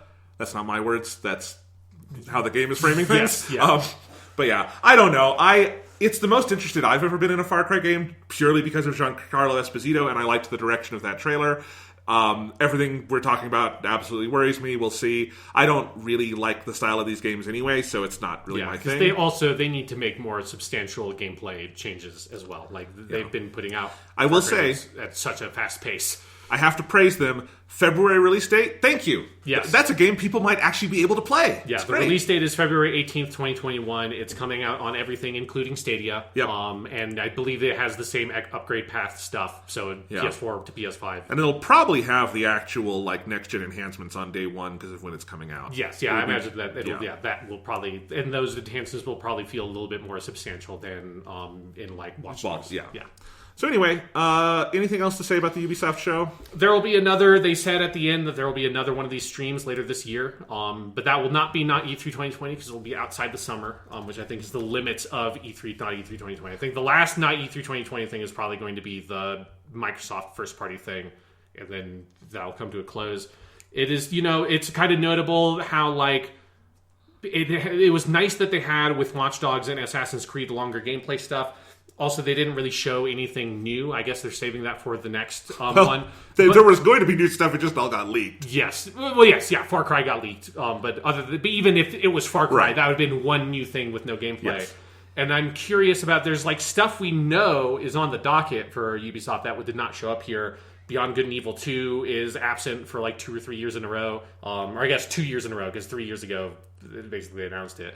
Skull and Bones? Do we think Skull and Bones is happening? At this point, no. Like, what is its fucking release date now supposed to be? So they have said it's not coming out in fiscal year 2020, which means it won't come out until after March 2021. Like, very clearly, and they've been fairly transparent in saying, like, they went back to the drawing board. So, like, I don't know if it's just completely canceled, like, but they haven't mentioned it for quite a while. Yeah. And... You know, same, and Beyond Good and Evil 2, at the very least, like, that one we always knew was early in development when they showed it. Yeah, that was, like, basically they showed it and we're like, and we made, like, one character model and, like, half of a level. But, like, Skull and Bones, the way it was introduced with a significant gameplay demo, and it felt like it was introduced for fairly imminent release, like, within the next year. Yeah, because it was also built off of all the naval stuff from Assassin's Creed 4. Like, that's how old this is. Like, it was like, everyone loved Assassin's Creed 4 and the pirate stuff, so let's make a game that is just like the pirate, like, naval battles. And in the time since, I mean, they've made Odyssey, which brought all that back and improved upon it in a lot of ways. So, yeah, I don't know. They do have a lot of games missing in action. You know, we haven't seen, like, another big team up with Nintendo in a while, which is weird because, I mean, I know, like, the Star Fox Battle for Atlas, whatever that was called, didn't do well, but that wasn't because of the Nintendo. Starlink Battle for Atlas. With Star Fox. Yes. But that wasn't because of the Nintendo connection. But from all accounts, Mario plus Rabbids did great. Yeah. So I'm curious. They made that Donkey Kong DLC for that as well. Yeah, which was also great. I'm curious if we see more of that. Yeah, the Gods and Monsters game, which I don't think we ever talked about this on the podcast, but there was, like, a weird situation where, like, the E3 demo of that game got, like, leaked on Stadia and people could access it, but it was like, it was not like a real video game. It was just like a very half-finished thing that with, like, placeholder UI and all that, where it made it clear when people came out of the behind closed doors demo or preview of that game at E3 last year, and they came out and said, it's the Ubisoft is making the Breath of the Wild. If you've seen any of the footage from that Stadia thing, that very much was them trying to make their Breath of the Wild, down to the stamina thing wheel being the exact same and the climbing system and all that. Oh, that's funny. But they said after that leak at Stadia happened that game was going through significant developmental changes. So, you know, that feels like one where maybe they announced that game a little too early because it seems like it was more in the conceptual stage than they sort of presented it as.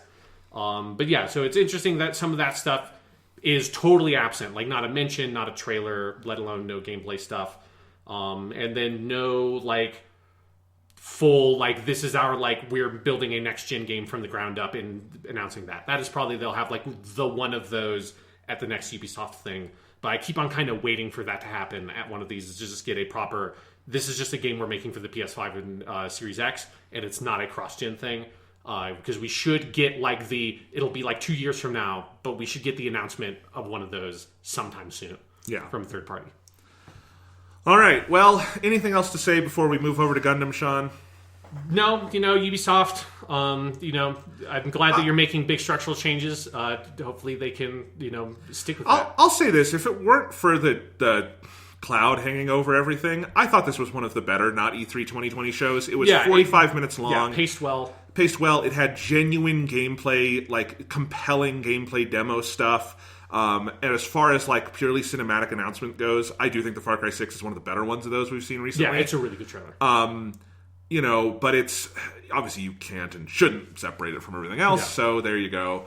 Not E3 2020 continues apace. In a week or two, we're getting our Xbox event. Yep. So yeah, we're finally going to learn what the fuck this new Halo game is. Maybe they will finally say, like, Xbox Series S out loud. Like, that is, like, one of the most heavily leaked video game things in recent memory is, like, development code is out, like, citing Project Lockhart and all that stuff. So maybe they'll finally actually say it. Because I feel like I'm losing my mind that it's like they've not actually officially confirmed that that's the thing that exists. Maybe it's just a really elaborate prank. Yeah. Who knows? Phil Spencer's gone mad with power. He already has.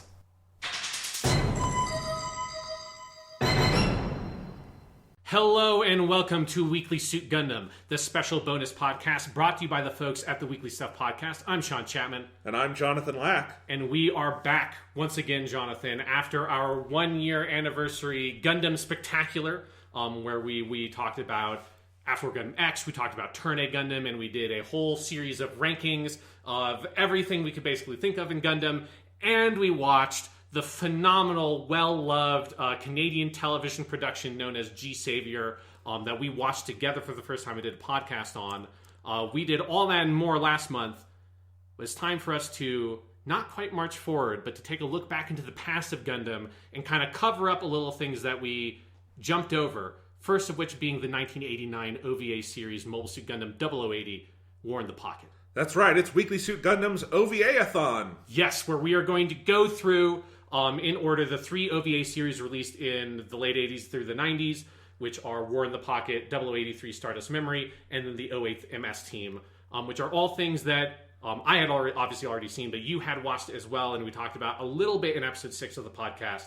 But we wanted to, before we move on to proper 21st Century Gundam, talk about stuff like Gundam Seed. These, for all 3 of these OVA series deserve full episodes about them, and in particular, War in the Pocket really deserves to have its own episode dedicated to talking about it. Yes, because, you said this way back on the podcast, Sean, I think in that episode 6, where you said you thought top-tier Gundam, the best of the best 3, were Original Gundam, Turn A Gundam, and War in the Pocket. Yeah. I had not yet seen Turn A Gundam at that point. I would have generally agreed with you on War in the Pocket. Now that I have seen all of these and seen War in the Pocket twice, I agree. I think War in the Pocket, if we have our, S... I'm going to call it the double S tier. Yes. Which is Original Gundam and Turn A Gundam. I think that's where War in the Pocket belongs too. Do you still agree with that statement? Yes, absolutely. I think those are the 3, to me, sublime works of Gundam. Yeah. There are lots of other great Gundam things. Zeta Gundam's amazing. Double Zeta is amazing. Char's Counterattack, F91, all those. I love Victory Gundam. Everything we've seen that isn't Gundam Wing we really love. Yes, but there is the triumvirate that stands above everything else, which is the original show, Turn A Gundam, and then War in the Pocket. War in the Pocket, also standing out as the first OVA, the first thing that Yoshiyuki Tomino did not directly work on for Gundam, and I think we would probably also, given where we're ranking it, the best non-Tomino Gundam work. Yes, yeah. Yeah. Not that there aren't plenty of other great ones, but War in the Pocket is something very, very, very special. And if you are listening to this and you have not seen War in the Pocket, obviously watch it. If you're a big Gundam fan, it's essential viewing. But I think even if you have only vague ties to Gundam, if you've maybe only seen the original or some stuff, you should watch it. And frankly, if you've never seen any Gundam, this would not be a bad place to start. I think it would be best if you knew the original Gundam just for full context. But if you don't want to watch all 43 episodes of that, and you want to spend one night watching something Gundam, there's nothing else I would recommend as much for that slot as War in the Pocket. Absolutely. It is I feel like it's the silver bullet in any Gundam fans, recommendation pocket, that it's you take the oh, well, what else do you like? Do you like Evangelion? Well, man, maybe Gundam Seed has some of that kind of stuff in it, and it's oh, you like some more modern stuff? Well, maybe Iron-Blooded Orphans is a little bit more up your alley. Oh, you like 70s anime? Then you should just watch the original. But if it's you can't get any specific narrowed down recommendation, it's just watch War in the Pocket. Do you like movies? Yes. Do you like TV? Do you like storytelling? Watch War in the Pocket. Yeah, it is hard for me to imagine somebody watching War in the Pocket and not liking it. I actually have a story about that. Okay. Because I did watch this with my brother last night. Okay. And he did not like it. Wow. Wow. Thomas is the one person. And I'm not still entirely sure why, but I will try to break that down later. Okay. Yeah. That'll be a scientific experiment. Yeah. But I generally think that it would be hard for me to imagine someone being immune to this, because I think... so this is the first Gundam thing we're talking about, Sean, where both of us have seen this before. Yes. And we've talked about it before, so we know each other's opinions in broad strokes. But, I was watching it for the second time last night. I want to talk a little bit about how I watched it, because I have a special thing I've done with this. But, man, it hit me even harder and almost exponentially harder the second time. And I think this is not just on the top tier of Gundam for me, but I would put it in the top tier of all anti-war stories with Grave of the Fireflies. Mm-hmm. If we're stories, I should say cinematic. There's obviously a whole world of novels and books and stuff. But if we're going with cinematic, televisual stories, Isao Takahata's 1988 film Grave of the Fireflies, which is iconic and clearly an influence on War in the Pocket when you watch it. It has a significant, I think, Ghibli 80s animation design influence to it. But I think it also has kind of a similar way it invokes POV in some ways. But I think it is up there on that shelf, and I think it's interesting those two kind of works as a double feature, because I think they approach the anti-war conversation from very different views, in that Grave of the Fireflies is really about the role of the nation in not protecting its own people during a time of war and forgetting about its own people. Grave of the Fireflies the inciting incident is American fire bombings, but it is much more focused, as a lot of, I think, Japanese people from that generation are, if they're not like kind of hard right nationalists, with boy, our government let us down and led us into this unwinnable war and fucked us all over. And that's kind of what Grave of the Fireflies is about. And I think War in the Pocket is much more about a two-sides war where you're seeing both sides of the conflict. And it is about, gradually discovering the difficult, painful, visceral humanity within a dehumanized conflict. And it does that side of anti-war storytelling better than anything I've ever seen. Yeah, it is phenomenal. And it is one thing I really like about it as a piece of Gundam is that, so for me, like the sort of three main thematic pieces of Gundam that basically every Gundam, other than like the weirder ones that are like G Gundam and Build Fighters, the three things that they have to be interested in and discuss from different angles, and like the way these themes intersect, is adolescence / coming of age, war, and technology. And those are like the three things that like Gundam is, as a franchise, I think fundamentally interested in how war technology and adolescence, particularly male adolescence, intermingle. And War in the Pocket just gives this very focused, precise version of that. I love the sort of more sprawling narratives and like the bigger perspective you get in the longer TV shows. But there's something nice about like the hard gut punch 2-hour version of that story, right? That is just like, we're just going to go in, go hard, and tell that, and really hit it really hard. And it is, I think, the thing that makes War in the Pocket so essential is not necessarily that it's like breaking thematic ground for Gundam, but it is giving you this like concise summary of the core themes of what Gundam is about. Absolutely. Do you want to start by giving us your little history lesson? So let's do the history lesson. There's not a huge amount to talk about with the history of this one, partially because it's obviously a less like sort of high profile, like high risk thing, because it's not a 50 episode anime. So it's not a huge amount about the creation of it out there. It was made in 1989, so it was made for the 10-year anniversary of Gundam. And as you said, Jonathan, it is the first major animated Gundam project that Yoshiyuki Tomino was. Not only did he not direct, he was not directly involved in any way whatsoever. Sunrise got a director named Fumihiko Takayama to direct it, who has not done a huge amount of stuff in anime. There's actually, when I was looking at the Japanese Sunrise fan wiki, because this is where I have to go to try to get background information on some of these that like Western anime sites have never written about for the history of some of these shows. Apparently, there's like a story that the producer for War in the Pocket, he saw Macross and really loved Macross. And a lot of the people, including Takayama, that worked on War in the Pocket, worked on the original Super Dimension Fortress Macross, which is a very good show. Takayama was like an episode director. He wasn't the main director of Macross, but he worked on the individual episodes. A lot of the writers and animators also worked on Macross, which I think comes across in some of the like human drama stuff that Macross goes heavier in, that War in the Pocket also does. But basically, the producer saw that, like he saw like Takayama's work on Macross, is like, that guy's really good. Let's try to get that guy. But apparently Takayama did not own a telephone, and so they couldn't get into contact with him, and they thought he might have been dead. And they were trying to track him down. Eventually found him. He was like not retired, but he just basically wasn't working in the industry at that point, and they convinced him to come back. He has since worked on some other stuff. Probably most notably, he worked on Rasifan and the third Pat Labor movie, which are more modern. Things like Pat Labor 3 is like 2002 or 2003-ish. So he has done some other work, but War in the Pocket is like the biggest thing he's done that specifically is like he directed it. And for like basically his only major work, it's really fucking impressive. Because it's not just that like the story is good. 100% batting average. Yeah, exactly. It is like, it's not just like the storytelling is good. It is specifically the direction is phenomenal. It is a 6-episode OVA, meaning that basically each episode was released in individual releases, and so it has a much higher concentrated budget per animation time than your average Gundam thing, so it has really immense animation quality. It's even short relative to most OVAs that are more like an 8 to 10, 12-ish episode range. That 6 episodes is one of the shorter OVAs. We should just probably say, just back up, an OVA is an original video animation. Yes. So these are works, as you say, when you say directly released, in this case, it was released on VHS and Laserdisc at the time, individually. So you would go to the store and... How much would you pay to own a Laserdisc copy of fucking War in the Pocket? How rad would that be? That would be so cool to find one of the individual, original episode releases. Yeah, I should look for that. But yes, so it released between March and August 1989. Some of the later Gundam OVAs, notably 8th MS Team, had a really messy, release schedule because a bunch of stuff happened. But this was on the dot. It came out the 25th of the month, March through August. And you would buy your tape each month, or your Laserdisc each month, and you would have that one. And of course, the benefit of that is that they're not making 4 episodes a month, they're making 1. Yeah. So you can put all of that, force into just that one episode.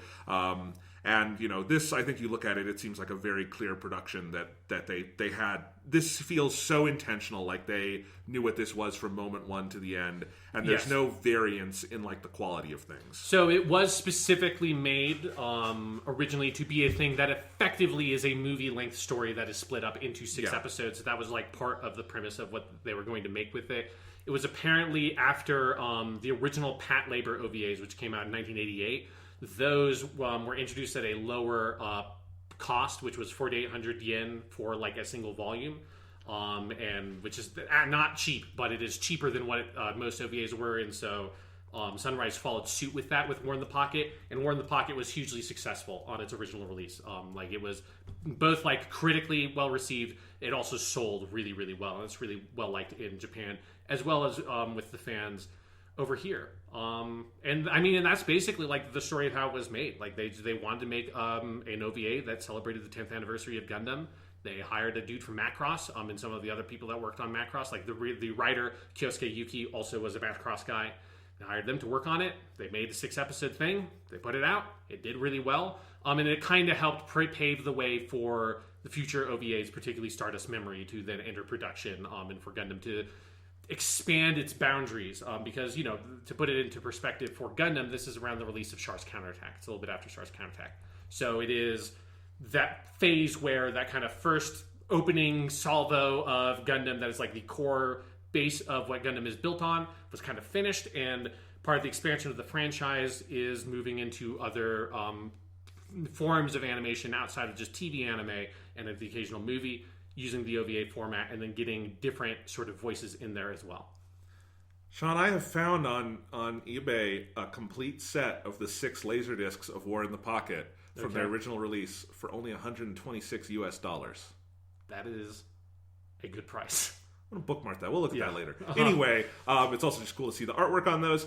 Anywho, yes, More in the Pocket OVA feels like a movie, and I want to mention that really quick, because when I first watched this, it struck me that this is so much like a movie. If you add up the times and everything, I was like, this has a really good sense of 3-act structure. It's just paced so well. So what I did when I first saw this last year, Sean, I think I even talked about this on the podcast, is I put the whole thing in Final Cut, and I did an edit where I edited the whole thing together as a movie, because weirdly, unlike most Gundam things, there is no movie version of War in the Pocket, even though it would be by far the easiest Gundam thing to make a movie out of. And so what I did is I removed all the eye catches, I removed all the opening and ending themes, I slapped on the Shochiku and Nippon Sunrise logo from the original Gundam movies just to make it feel more cinematic.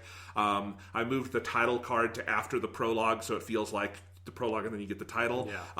You still get the theme song because it's in the big first scene of episode 1, and then I had the final end credits at the end, obviously, but otherwise it just plays like a movie. And that's the version I watched last night, is that edit I did, and I had actually not watched my own edit all the way through yet, and it played perfectly like a movie. Now, and I'm not trying to praise my own editing skills. I didn't do anything super special. There are definitely some moments where it's a little awkward because there was no perfect way to make the cut. My favorite one being, I think it's in the cut from episode 1 to 2, where episode 1 ends with Bernie on top of the Zaku and Al at the bottom, and then it cuts at the beginning of the next episode is Al kind of looking up and blinking. There was some sound issue where to make the sound cut work, I had to extend the shot of Al blinking, and so Al blinks 7 times in a row, and it's kind of funny. But I was watching with my brother, and he didn't notice any of these, so it worked pretty well, and it just played like a movie. It played like I was watching, honestly, even smoother in some ways than some of the compilation movies, because it's not really... it's not picking and choosing things. It's just all the animation there. And it just felt like watching a great 3-act movie. It's if you do that cut I made was 2 hours and 18 minutes, which is like the exact length of the first Mobile Suit Gundam movie. So I was really impressed, and like I do think this is a work best enjoyed watched all at once. Yeah. I don't think you should like pick, do an episode a night or anything. It's really best to do it all at once. And I think having it all in that just one concentrated burst where it was edited to be like a movie made it hit even harder for me. Yeah, I watched it because you did share that movie cut with me, but I decided to watch the original OVAs just because it had been a while since this is the third time I've watched it, but I had not watched it since it's been like 2 years since the second time I watched it. So I watched the original OVA versions, which again, I watched them all in a row, so it was not a particularly different experience from that. And it is the thing that struck me while watching it was this, like, it is such a well-structured movie that it is, Hollywood has for a long time now been kicking around vaguely like, Gundam something. It should just be... Yeah, as with any anime project, absolutely they should just do an adaptation of War in the Pocket. I've thought about this so much, especially after I was thinking about this with the movie Bumblebee, which is the best Transformers live-action movie, and it's also the lowest budget and smallest scale one. And when I saw Bumblebee, which is like the sixth one they made, I watched it, I'm like, that should have just been the first Transformers movie. Because it's a great, like, low-cost, $90 million, but low-cost for Paramount, like, entree into the Transformers universe, and, like, it onboards the audience really well. And it's like, if I could probably show that and the original 2007 Transformers to, like, a class in 20 years, and they would have no idea Bumblebee didn't come first, because it feels like it should. Yeah. That's what War in the Pocket would be, like, more serious than that. But you could take that script relatively unchanged and make a great live-action movie out of it. Because it even has, like, one of the things that's interesting about War in the Pocket is it only has, like, 3 or 4 mech battle sequences in it. Like really has 3 kind of significant ones, one at the middle, or one at the beginning, one at the middle, one at the end, and a couple of little, like, brief sequences around that. But it also, like, that makes it for a movie. It means you wouldn't have to do a huge amount of special effects. Like, you could make it for a relatively low budget. You'd only have to have a couple shots of the outer colony, and then the rest of it, the colony is meant to just look like modern-day Japan, basically, so you can do it however you want. Yeah, and if you're making an American movie, you don't even have to, like, change the character names and do any of that. It is Bernie Wiseman. Yep, it's Bernard and Alfred and Christina. Like, let's just go. Like, it is... Yeah. It is absolutely not what Hollywood is going to do. No. But it would be... I mean, if you got good people to make it, it would be a slam fucking dunk. Yeah, if you got the right kid for Al, that would be the secret sauce. And you had a director who's good with kids, and you got the right, 20-year-old-ish actor for Bernie. Like, I mean, it could be, not that it would ever replace this version, but that would be, like, I'd like to see that. That could be really special. It's incredible. Sean. Yeah, and it's the thing... I think it is in many ways my favorite thing about War in the Pocket is the way that it takes all the stuff that I love about the Gundam at its best and just concentrates it into this one thing. Yes. It's just like this like bite size. I can enjoy everything about Gundam right here. So let's quickly recap the story and setup of this thing. Yeah, so it is set at the end of the 1 Year War, which is hence the 0080 War in the Pocket. So one of my favorite parts of the anime is that like shot you get at the end of the last episode of the newspaper. You're like, right, of course. It's all set around Christmas time. The climax of the movie takes place during Christmas. Of course, the 1 Year War ends on January 1st, 0080, so it is right at the end of that war. It's the one significant thing it does sort of expect you to know from the original, because otherwise I think you get what Zeon is and you get what, the Federation is, but like just that little bit of knowledge that it ended on New Year's Day 0080 and there's kind of this ticking clock that the characters don't know, but you do, adds a certain tension to it. Yes. So it's at the tail end of the war. Zeon is losing, and an elite like sort of squad of Zeon soldiers. It opens with that elite squad of Zeon soldiers attacking a base, trying to capture some sort of mysterious experimental mobile suit. They fail. It gets taken to a space colony where a kid named Alfred Izuruha, or as he's normally just called, Al, lives. He's just a normal, like 13, 12-year-old boy going to school. Who's obsessed with mobile suits and the war and like war games and stuff like that. Like as lots of young boys are, like if he was American, he would be watching like G.I. Joe obsessively and that kind of stuff, or playing Call of Duty. And he's at school with his friends. At that colony, a brief battle occurs where a Zeon soldier piloting a Zaku fights some gems in the colony. Al witnesses the battle, chases after the damaged Zaku, and encounters Bernie, who is the Zeon pilot piloting that Zaku, and they start sort of a brief friendship. Bernie then rejoins with the Zeons and then becomes part of that elite Zeon team.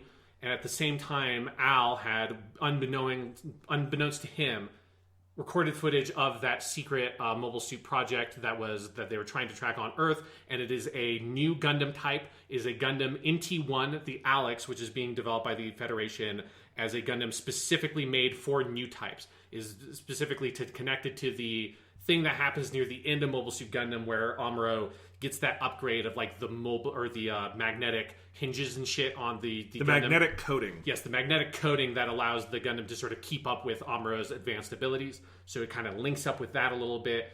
So Bernie gets that information from Al, shares it with Zeon, joins the Zeon team, and then the rest of the story is about that team trying to undergo this mission to destroy the Gundam Alex. Meanwhile, Bernie is kind of following around and watching over Al because Al knows everything that's going on and they're afraid that he's going to spill the beans to the police. So Bernie and Al's relationship develops. At the same time, Al's next door neighbor, Chris, who is actually secretly the pilot of that Gundam, also starts a sort of friendly relationship with Bernie. There's clearly some kind of vague budding romance that could occur there. Eventually, the war comes to near its conclusion. Bernie and his team commit their mission to try to destroy the Gundam and fail in the process, and everybody except for Bernie is killed. Bernie wants to escape because he discovers that Zeon, knowing that the mission has failed, is going to destroy the colony with a nuclear weapon. But then eventually Al and the experiences that Bernie has undergone causes him to believe that what he should do is pilot his damaged Zaku, repair it, pilot it, destroy the Gundam before the nuke hits the colony, because if he does that, then that mission will have to be called off, and he will save that colony by destroying this Gundam. He commits to that mission. Right as the fight occurs, Al discovers that the ships, the Zeon ships that were on their way to the colony to destroy it, have been defeated by the Federation. We're near the end of the war. The Zeon is almost like lost at this point. He desperately tries to get Bernie to stop. He fails. Bernie is killed in the fight.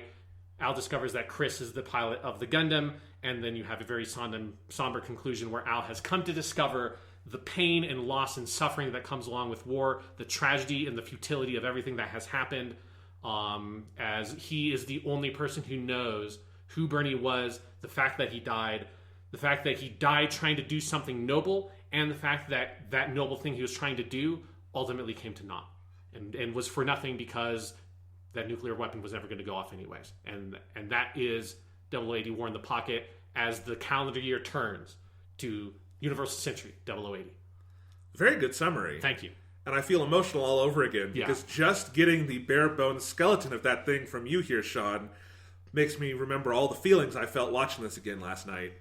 Because this thing's a fucking masterpiece. Yeah, it is. It is a pitch perfect war tragedy story. And it is the tragedy of Bernie and his life and like how he had to die for this like war that he really had no part of, right? Like it is this sense of he is like this grunt soldier that really has no place doing any of this stuff, that his whole life and everything he's doing is controlled by forces so far outside of his control, and his life is spent and wasted. And then Al's growing up through those experiences and coming from a kid who is this like bratty, kind of overly enthusiastic, very loud.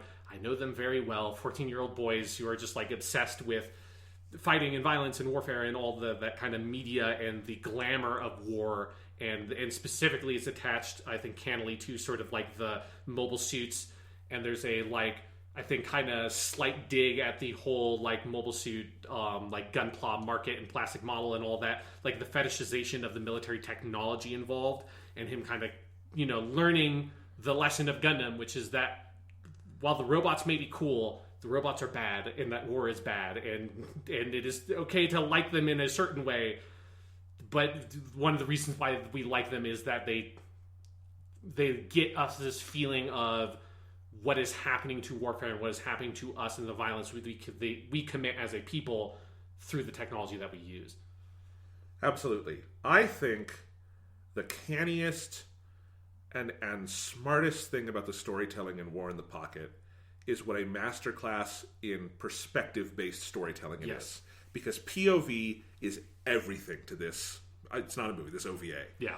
I'm going to call it a movie because that's how I watched it last night.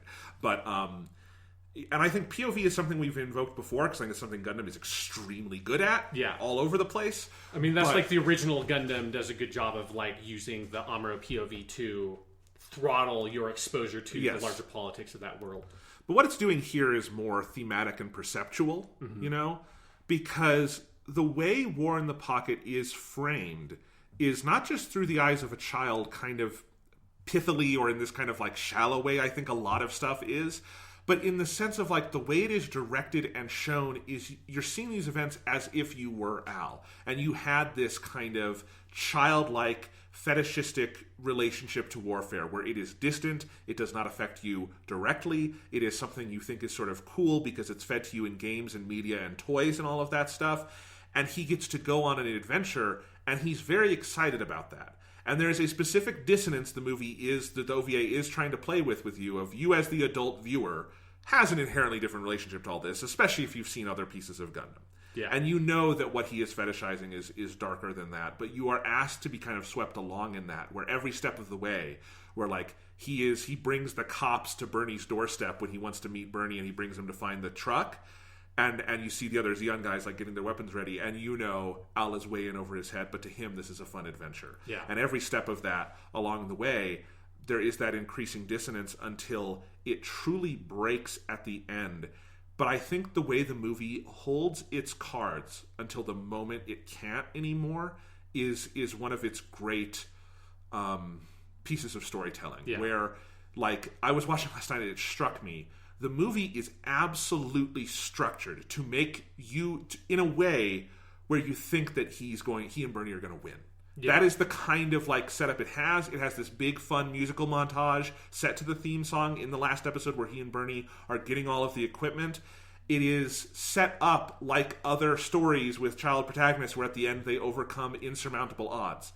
And the only thing that would be keeping you back from thinking they're actually going to do it is if you've like seen other Gundam and you know that that's not really how this ever goes. Yeah.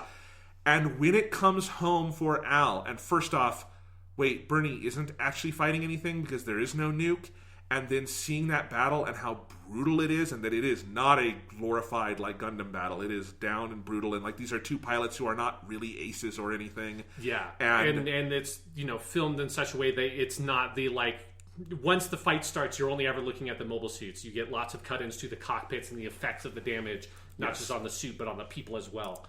And then Bernie is killed immediately with no fanfare, with nothing glamorized about it at all. Yeah, he doesn't have his like heroic, like, I'm bleeding out of like my hair. It's like, Al, I will give you this last message as my dying breath.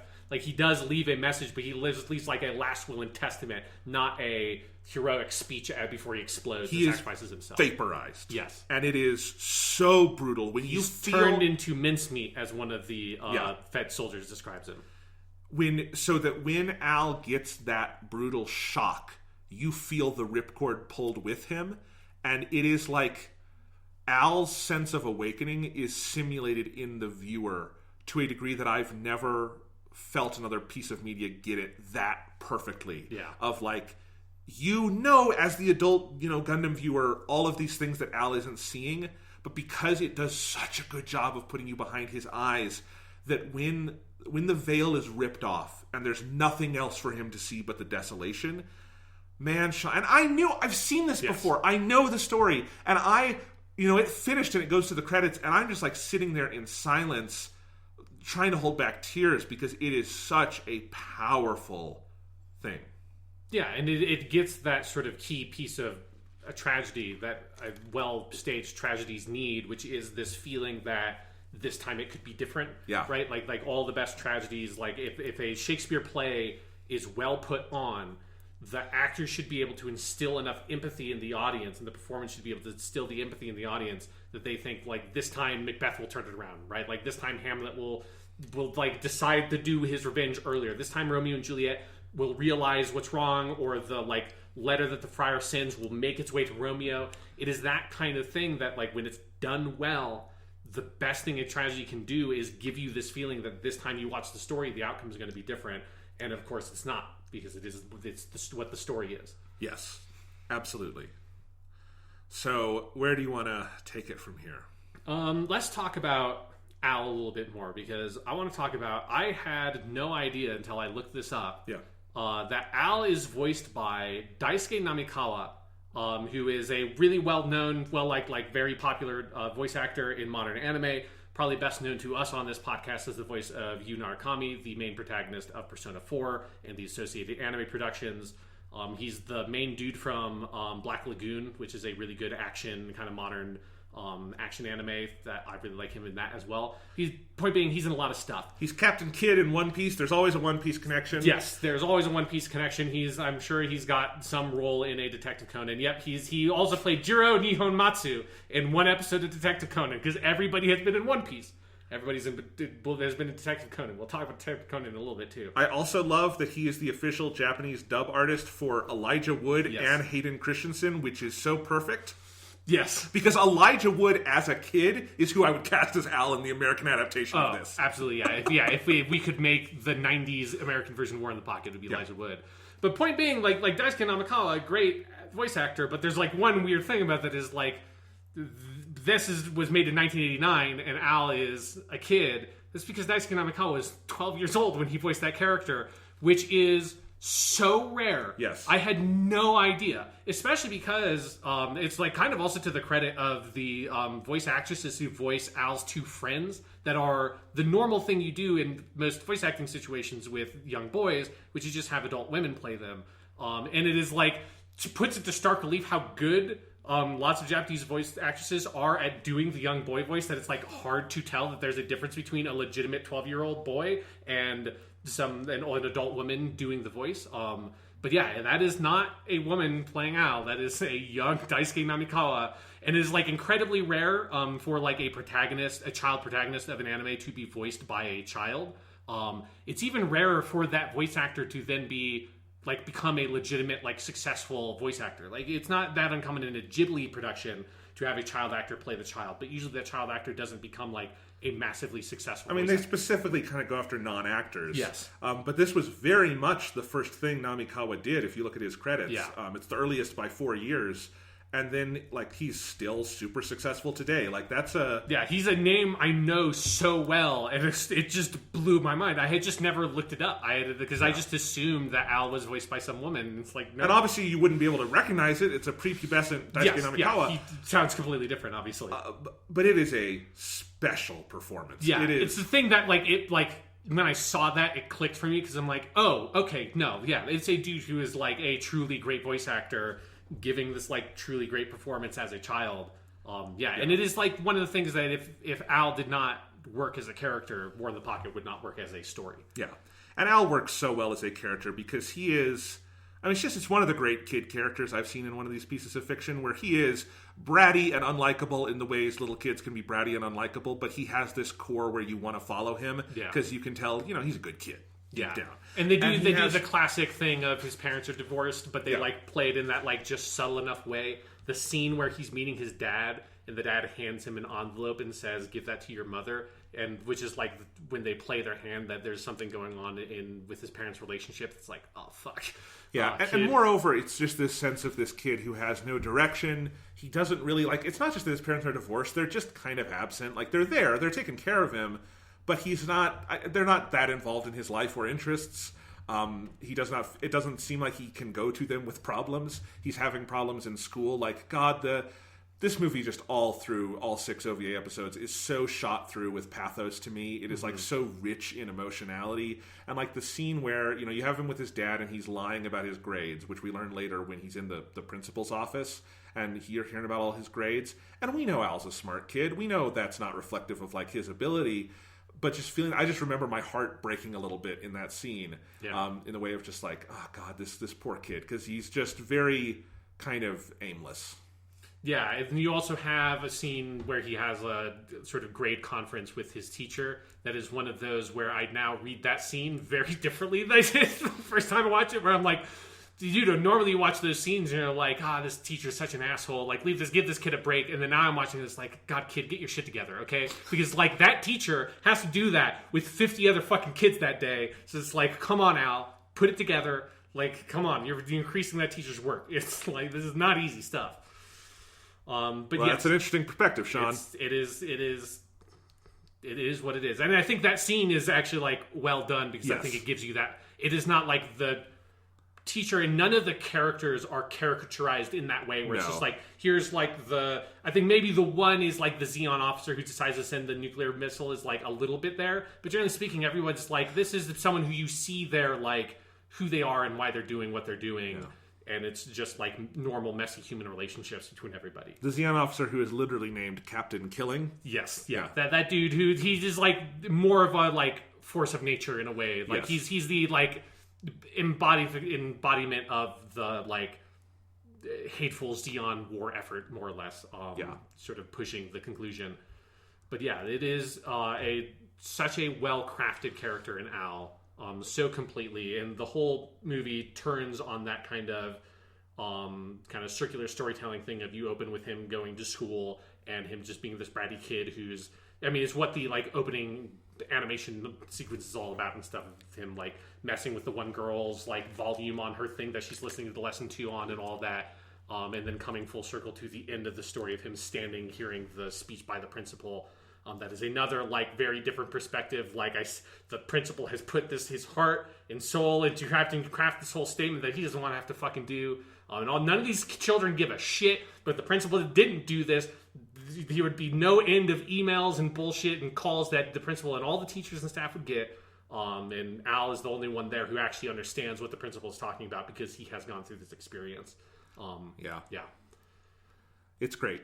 And just, the way and I think I really like, what you pointed out earlier about how the kinds of like war fetishization it shows Al sort of engaging in is such a small implicit critique of Gunpla and the whole like industry around Gundam, because it is all those sort of things. He's got his video game at home. He's got his models he's working on. I love that like the one of his friends is trying to pass off this Fetty pin as like something he got from his brother, but it's just there were a bunch of these you could go buy at the shop. Yeah. Which I know right now several shops in Japan that I saw where you could buy shit like that, right? Because that's everywhere. And it's just it feels very of the moment for that. I also wanted to point out, I did think my brother said one funny thing while we were watching the movie last night, which is the most futuristic thing in this whole movie is that he has a light gun game where the gun actually works.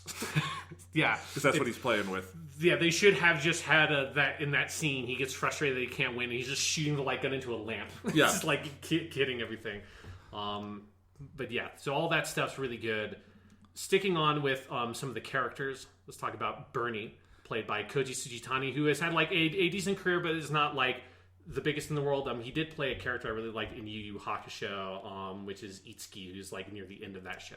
He's more like, I would say, a character actor when you look at that list. Yeah, he pops up in a lot of stuff. He has a recurring role, like a pretty significant role in Inuyasha, which is like kind of like the main thing he's known for. He was also Seabook in Gundam F91. Yes. So that he's played two Gundam kind of protagonists there, and if they ever get off their asses and make that fucking Crossbone Gundam show we want, he'll probably come back for that. Yeah, but Bernie, or Bernard Wiseman, which, Jonathan, if you ever watch Armored Trooper Bottoms, the name Wiseman, because this is the first time I've watched this since I watched Bottoms, and Wiseman is like a very significant lore thing in the Bottoms universe. I'm like, oh my god, he's the wise man. Everything, it all fucking clicks. Kiriko from Bottoms is going to walk through that door. It's like fucking kill Bernie, and it's like God is dead, but war happened anyways. But Bernie is here, and he is. I love him. Like, so his whole persona of being like Al's fake big brother, that is like his real big brother. Yeah. Like that whole story they play. There's something about it that like.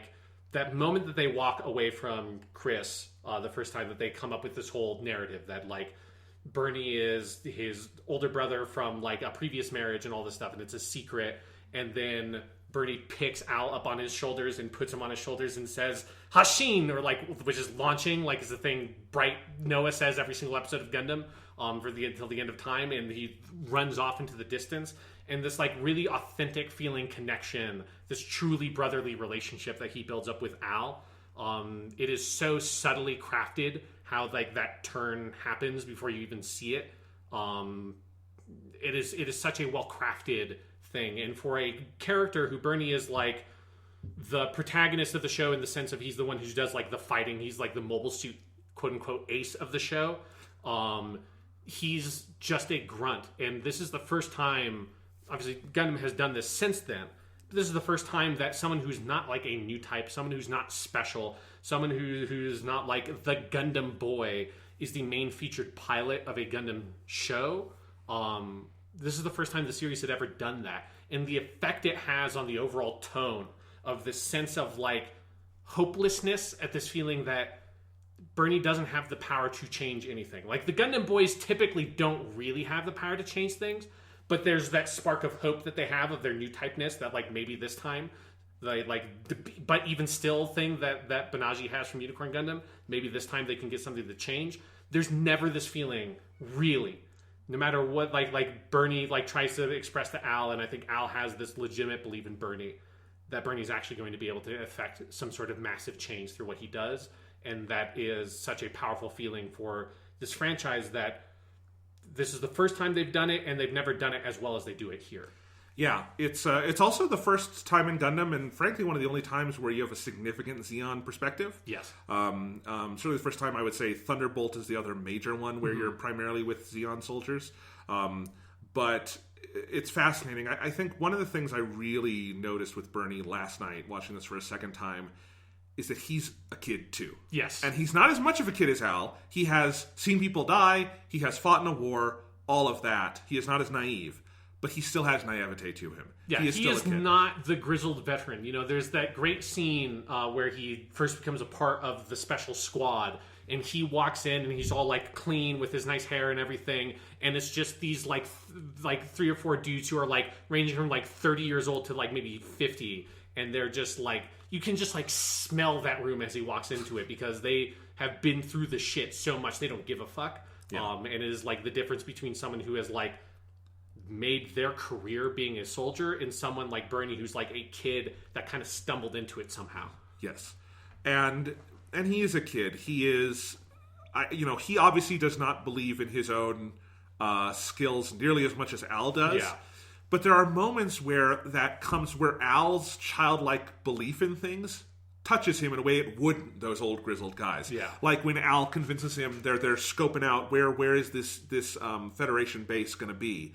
And Al figures out where it is, and he convinces Bernie to come with him on this little infiltration mission. And that's dumb. And Bernie probably knows that's dumb. Yeah. That's not something that's like, because at the same time, like this movie is so good at showing the futility of certain actions where you have, I think it's Garcia, who goes into the bar and just gets the information like very easily from an informant because that's what military intel would actually do. Yeah. And instead they do this crazy risky thing where like they go below the colony and they do this like little spacewalk and all this. And Bernie clearly gets caught up in like the childlike kind of wonder of it all. Yeah. Because he's still young enough to have that. But there is this fine line where at the end, he is so clearly, especially I think if you're watching the movie for a second time, he's putting on a face for Al. Yeah. And he knows the futility and that he is probably going to fucking die. And it's a big part of his like last will and testament video he leaves is that it's kind of the most mask off he ever is for Al. Yeah, I mean, it's clear, like, the nature of that thing he leaves, which is him just telling Al, like, take this thing I made, go give it to the police, and they are going to, hopefully they will evacuate, right? And it is this thing of, like, that is probably, like, the best chance they have at actually saving the people in the colony. Yeah. And the only reason Bernie's going out to fight is to live up to some kind of ideal he has found in himself, that like Al has helped find in himself, to put his life on the line for something he believes in, actually, rather than just sort of sleepwalking through this war that he's a part of that he doesn't really care about. He found this thing to fight for, even if he knows it's futile, it's worth him fighting for. Yeah. Because, you know, obviously also if he went and actually gave that stuff to the police, they would just kill him, because he's a Zeon soldier. Yeah, well, yeah. They would at least arrest him and put him in prison or something. Yeah. This is the Earth Federation. He would be given to the Earth Federation, and then the Earth Federation would kill him. Yeah, the Earth Federation, not nice. Yes. But anyway, yeah, we'll talk all about all that stuff more later, of course, but it is, I think it really just struck me how much, like, he is in this weird, and it's something I think Koji Tsuchitani does so well in the performance of walking that line between he is also kind of a kid, but he is also adult enough to understand things that Al doesn't. Yeah. And how he manages that in becoming sort of Al's big brother figure, and how, as you say, deftly they walk that line where, like, it's hard to point to any one moment where that relationship is solidified, because they do it sort of so subtly over time. Like, him putting him on his shoulders is like, we're there, but they're already at that level of affection even before that. Yeah, and that's just like the moment where it's like clear to the audience that is not... that Bernie's not doing that to build the cover, right? That is like, I'm secretly your brother. Like, it helps do that. He's doing that because he legitimately has that affection for Al. Yes. Yeah. It's so good. There's so many smart things they do with Bernie's design. Like, I love the whole sequence in the airport in episode 5, which is one of the best scenes in the whole thing, where he goes and he's at the bar and everything, and he looks like Shar Aznable. He looks like Quattro Bagina. He's got the hair and the sunglasses. Specifically, there's that sequence in the original Mobile Suit Gundam where Shar is like demoted and he's off the battlefront, and you get this like one shot of him in a bar with sunglasses on in the original Gundam, and he looks exactly like that. Yeah, and it's it's so calling your attention to that gap between what he is and isn't, because Bernie is not Shar Aznable. Shar Aznable would clean this thing up in 5 minutes because it would be very easy for him. Shar Aznable would find a way to destroy that Gundam without a fucking mobile suit. Yes. I love... it's something that I wish actually we had more of in Gundam, because there just aren't many Gundam stories that are truly about someone this low level, where he is not an ace pilot. He's not really a good pilot. He's just a guy who can pilot a mobile suit. Yes. He does very impressively against the Gundam in the final act, but it still is pretty much a rout. He does not really stand a chance. And part of that is because Chris is not really a pilot. She's like a test pilot for this test machine, but she's not... The idea for her is never that she's going to go out on the front lines and pilot this thing. They say explicitly it's going to the white base. Like, it's for Amuro. It's for the new type pilots. And we're at such a different level than these heroic stories that are going on. It's not just a critique of Gundam on this like capitalist level of like having the gunpla and all that stuff. It's also kind of a critique of, well, we're always seeing the high level hero ace pilots, and Gundam stories with Tomino do a plenty good job of kind of deconstructing that on their own. But there's something even more to be said about, well, but this is a giant war where like half of humanity dies. What about all those other just day-to-day grunt people? Because those stories of heroes, even if bad things happen to them, they self-perpetuate the idea of heroic stories. Like, Al's been reading them in the newspaper. He's been hearing about this stuff, and he thinks that's what Bernie is. And maybe he even gets Bernie not to believe that, but to aspire to that. And there really is no glory or purpose in that. Yeah. And it's, God, we'll get there when we talk about the ending, but like the depths, like the amount this movie goes for the jugular with its thematic point, that's the biggest way I would connect it to like Grave of the Fireflies, is that it is truly unflinching and uncompromising in what it has to say. But we'll get there. Yes. Because we have our last of the three main characters to talk about, Chris, or Christina McKenzie, who's played by Megumi Hayashibara, who... I don't think I'd ever actually looked up what her credits were, because I know her as, and she's known to this podcast as the voice of Ayanami Rei from Neon Genesis Evangelion. Very good performance. But she is in everything. She has maybe the most impressive, especially if you're going by major characters in prominent franchises that everybody has heard of. I think she maybe has the most 80 voice actor I've ever seen, like surpassing Toru Furuya, who famously is like the main dude in like everything from the 80s and 90s. She is, as I said, Ayanami Rei in Neon Genesis Evangelion and all of its associated stuff. She is also one of the main characters, Ai Haibara, from Detective Conan. So she's not just like every other voice actor, because every voice actor in this thing has been in a Detective Conan. She's been in every Detective Conan. She's been in all the TV show episodes. She's been in all the spin-offs. She's been in all the movies, all the OVAs, the video games, what have you. She has been in everything. It is, if you're looking up her credits, if you printed off her list of different credited roles from her Detective Conan appearances, it would take up like 3 pages of text. She's that. Again, Ayanami Rei. She is also Musashi/Jessie from Team Rocket and Pokemon. Which means she's in pretty much every episode of Pokemon. Yes, and the movies and everything else. She is also Hello fucking Kitty. She's Kitty White from Hello Kitty. Jesus.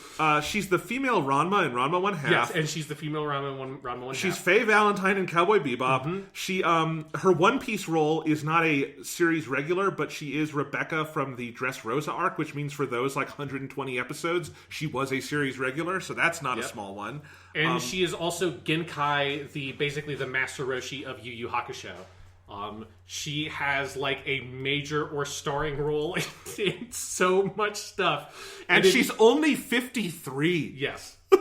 And I think one of the things that's impressive about this is that, like, again, when I had not known about most of those before I looked it up, and I think part of it is that she is like a really chameleon-style performer, because I have seen a lot of these. Like, I've seen Genkai. I know what Hello Kitty sounds like. If you want to watch Hello Kitty and Amuro Ray interact, there's a YouTube channel that they made where they did a whole thing where Gundam versus Hello Kitty for the 40th anniversary of Gundam, it's 50th anniversary of Hello Kitty. Very, very good. So she's in that. Obviously, she's Ray. I've heard her as Faye Valentine in Cowboy Bebop. So it's like I've heard a bunch of these roles. And I've heard like Jessie from Team Rocket, because I watched the Japanese version of the first Pokemon movie. Which, if you have not heard Japanese Team Rocket, it is so they're fucking so good. They're so fun. I cannot overstate how good they are. I think it's probably, of the things I've seen she's in, that is her best performance. And none of those characters sound even similar to me.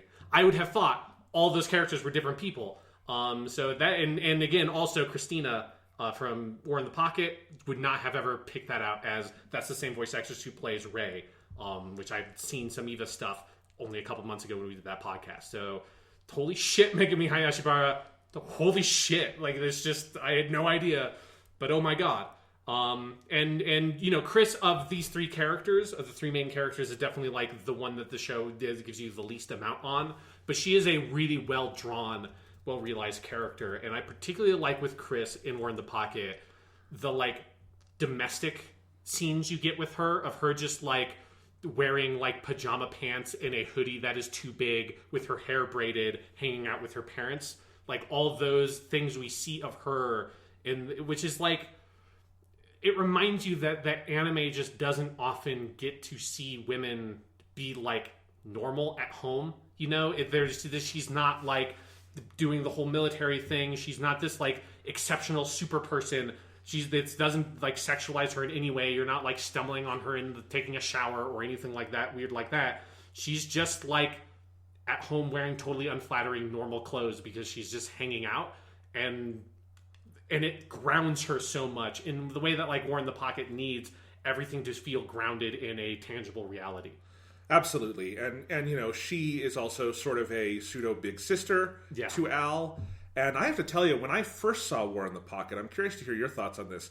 I totally thought the ending was going to be she and Bernie were going to die. I thought that's kind of where it was heading, and that they were going to kill each other in that last fight, which would really, like, fucking scar Al. But I think, of course, the way they do it, where she lives, she never knows who that other pilot was. She never has any idea that that's Bernie. She never has any idea that that is Al. And Al has to see all that. Yeah. That hurts even more if she had died. Oh, yeah. To Al. Like, I mean, obviously he's happy she's alive, but, like, it is this... It's obviously one of the key thematic plays the whole OVA is building up to, is having these two older siblings who love and care about Al fighting each other, kind of in a way for him, and not knowing it, and having this battle to the death where neither one of them ever becomes cognizant of what that is. One of them becomes mincemeat, and the other one, it was just another day at the office, and then Al has to live next door to this woman who killed his like favorite person in the world. And he can't hate her because she's Chris, and she didn't fucking know any better. And it's like it is part of the genius stroke that makes this such an airtight anti-war story, where like there's nowhere you can poke and be like, but this you can't do that. Absolutely, yeah, and that it is this sense of like that Al and the audience understand the scope of the tragedy that occurred, and there's something that makes it sadder that one of the people, like primary people in the tragedy, just has no idea, and that to her, Bernie is going to be this guy that she had this fake crush on that she'll think about a couple of times, maybe for the next few years, and then she'll forget about him. And Al will never forget, right? Yeah. That it's like the most traumatizing. And Al will be the only person alive who knows who this guy was. I mean, because Bernie, we don't know. Maybe he has family somewhere, but like, yeah, I feel like the sense is that he probably really doesn't. There's something about like his like aloofness with everything that like he just never like expresses this feeling that he has these like powerful attachments to anything. Yeah, because again, it just feels like he is a kid that like maybe he does have a family, but like but they're not important to him, right? That's like they never had a good relationship with them. He maybe doesn't even really know who some of them are, like that kind of thing, like an absent father kind of stuff. And he just has no attachment to that. And so he just ends up in the army that way, is kind of the sense I get of that character. Exactly. So, something I want to talk about before... I mean, are there any other characters you want to touch on really quick? Those are the major ones. There's another thing to just shout out, because I like the character and I like the performance, and we both like the actor, is Steiner Hardy, who is voiced by Yosuke Akimoto, who is, of course, Master Asia from Mobile Fighter G Gundam, because he's very good. One of several good Gundam roles of his, and yes, I like Hardy Steiner. I like the main trio of Zeon soldiers that Bernie works with. Garcia is voiced by Bin Shimada, another guy who is in everything. Yes, that's, Patimus Shiriko from Zeta. Yes, including, but yes, those are all great. This does have one of my favorite Gundam names, which is there is a character who's just in the background. He's like this doctor dude who's in a wheelchair, and his name is Dick Lunba, or Dick Rumunba, as you would say in Japanese. And Dick Rumunba is just a really good name. Yeah. It's short for Richard. But anyway, yes, it's very good. I also noticed, Sean, looking this up on Wikipedia, that in the English dub, Bernie is apparently voiced by David Hayter, also known as Solid Snake, which is weird. Yes. But yes. Anyway, I mean, it's obviously a very small, focused cast. You do have other characters who kind of pop in and out, but, it is those main three who make the impact, and the core of it is all Bernie and Al together. And they do beautifully with that. So we've talked about the characters, and we've talked broadly about some of the themes. I think we can go deeper into the themes, but one of the things I do want to talk about, because I think it stands out to me, is that even though it doesn't have much action, what action is there is so impactful. Obviously, the climax is like a whole other thing, but along the way, the way that this OVA uses violence stands out to me so much amongst Gundam as making it particularly brutal, particularly violent, and it starts out in ways that feel like, oh, this is kind of cool, and then eventually the more action you see, the more it just feels like this is just unpleasant to watch. And it does it, so you have in that first sequence in like the Antarctic base or wherever they are, it's a fairly like standard Gundam action sequence, like a very good one, until you have that shot where one of the guys, one of Steiner's men, the bullets go through the chest of his, like, what his are they gog. on? His gog. Yeah. And you just see the riddled with bullets, and, like, it's impacted, like, much harder than Gundam up to this point has ever shown, like, someone dying in a mobile suit. Yeah. And, like, and it's a little preview of what's to come. Yes, but there's also just some good, like, in that one fight sequence in particular, there's a thing that's just, like, so well done, and it's part of the things that, like, the higher animation budget allows for sort of slightly more inventive usages of the mobile suits, is one of the Gogs shoots up the arms of one of the GMs, which is holding a gun, and so the arm becomes partially detached from, like, the hand becomes partially detached from the rest of the arm. It's hanging on basically a cable, while the gun is still firing, and the gun fires out of control from the recoil and shoots all over the place and destroys the GM that is holding it. And it's that kind of stuff of, like, the mechanics of the mobile suits feel so well realized in a way that is true of, like, the other high budget Gundam stuff, like a Char's Counterattack or an F91, that is, like, the particularly, like, satisfying mechanical, like, machine quality of what you're seeing is so fascinating, and blending that with the sort of human violence, as you're saying, like cutting into the cockpit and seeing this dude just get riddled with bullets, because that's also the one where, or I think it's later, it's after the guy piloting the Kempfer in the middle action sequence gets killed, you see, like, the seat that's just riddled with bullets with blood covering the whole thing. Yeah, that's at the start of episode 4, where they've got it all the kind of pieces out on the ground as they're, like, investigating, and that's, you don't see his body, it's gone, but you just have what remains. Yeah, so, and it is, I think, notable as, I think, probably, maybe outside, there's some stuff in Gundam Seed that gets pretty bloody, but generally speaking, you don't get a lot of, like, blood in Gundam, because most of it is mobile suits, and so when people die in the mobile suits, the whole thing explodes, and it's an easy way for a show that is, like, nominally aimed at quote-unquote children can be so horrifically violent and emotionally traumatizing without showing gore. But War in the Pocket doesn't have to worry about that. So you have that really standout action sequence in the middle that is the Kempfer fighting the Gundam, which is intercut with the gunfight that Bernie and the other men are having, like, just without mobile suits in the hangar where the Gundam is, and seeing people just get shot in Gundam. They're not piloting anything. It's just a dude there that just got shot with a shotgun. Like, watching Bernie shoot people from behind cover and killing people, probably the first people he's ever killed in his life. It is a particularly shocking thing. Like, even if you are a fan of Gundam and you've seen lots of, like, violence and stuff in this, it is executed in such a different way to see blood shooting out of people. In a way that reminds me a little bit of, like, how Ghost in the Shell deals with violence and, like, mechanics in the body. It has a similar kind of quality to it that is gruesome in this way that fits perfectly with the story, because most of War in the Pocket is not that. Most of War in the Pocket is people walking around, chatting, like, looking at, like, bases through binoculars, vaguely planning out some kind of military thing, Al talking to his friends, Al hanging out with Chris, Al getting annoyed at school. Like, it's just normal everyday stuff. And then you get this just, like, big, brutal, quick, violent action sequence where most of the major characters, or most, like, the supporting characters you've come to know over the course of the first 3 episodes, are killed in one sequence. And other just passers-by, and it's just like the bullets going through the head and just big blood splatters.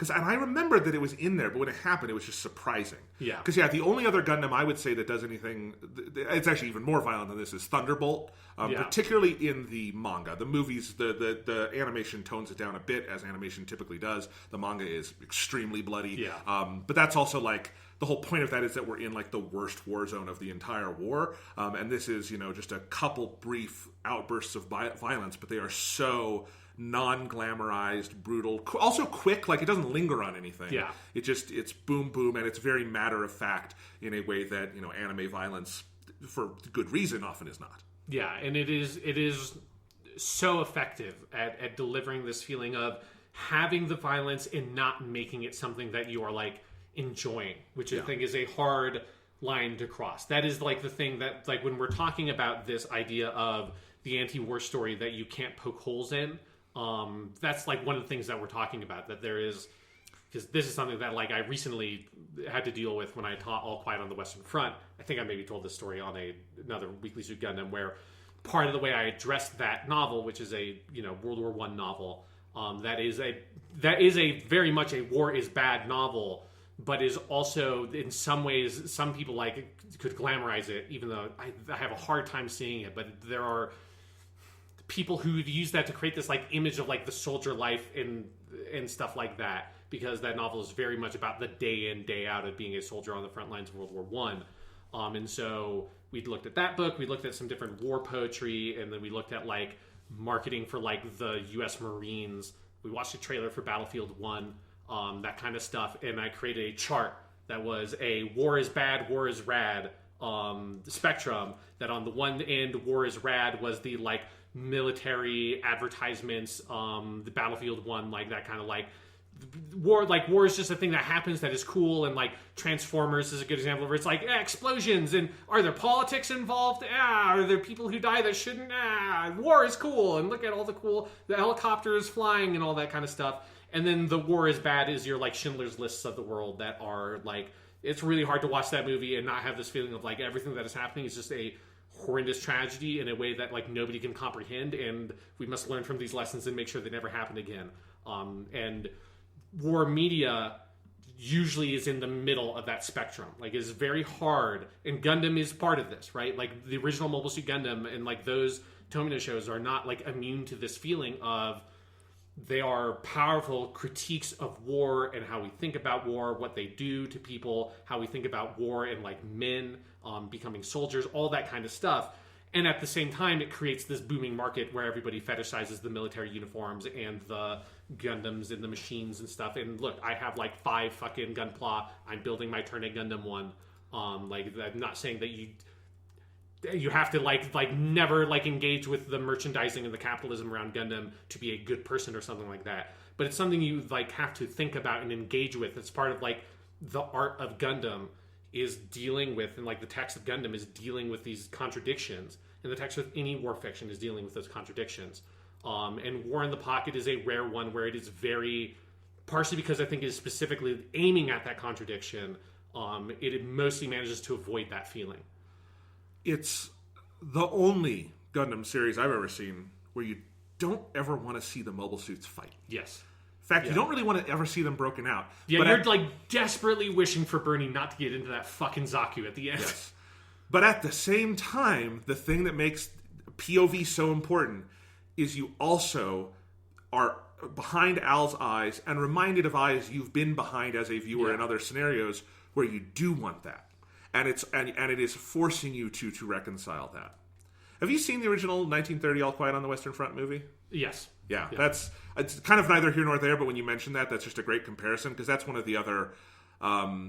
it's I guess you would call that an anti-war. It's a war movie that is anti-war in a sense, but like I think that's the best war movie I've ever seen in terms of live action warfare stuff. And if people have never seen that, I liked bringing up that example because I am similar. I've not read the book, but I am similarly baffled by that could be a take you could have on that. I don't know if it's like a take. It is like it's the way that like people who get, and I think it's just a broader cultural thing, particularly in America, around the military. That there is a way to sort of like glamorize this idea of being the grunt soldier who dies for nothing. And that's why that movie sticks in my head so much, because it's the one that does that least. Like, if you've seen Saving Private Ryan is very indebted to the original All Quiet on the Western Front. And even then, it's got, like, the Tom Hanks character is, like, so noble and, like... And like, and I think it undercuts that in interesting ways because Spielberg is smart. But like, the original All Quiet on the Western Front is one of those, as we said, you can't poke the holes in it. It is just deglamorized. Yeah. And I think the thing that's hard about it is, I think it is like, it is hard to sort of predict how people are going to look at some of those kinds of things. And yeah, it is. It's interesting. Like, one area with, like, War in the Pocket specifically that I struggle with a little bit is, like, yes, war is bad, the machines are bad, but the Camphor is one of the coolest fucking mobile suits the Camphor is so ever. great. It is so cool. If we had watched War in the Pocket and done all that for the first year anniversary, it would have handily been in probably my top 5. Yeah. It is. It's the other great blue mobile suit. Yes. It is so good. It is like one of the few like revisionist Zaku mobile suits that I think stands up to the original designs. And the Camphor in War in the Pocket, if for people who maybe don't remember or don't know which mobile suit we're talking about, it is the one in the middle action sequences, the one that they are like building for the first half of War in the Pocket. They smuggled onto the side. They smuggle on. It is the only appearance in a like, it's in like some of like the Build Fighter stuff, but in terms of like main Gundam, it's only here. It was made specifically for War in the Pocket. And it is just so fucking cool looking. It has...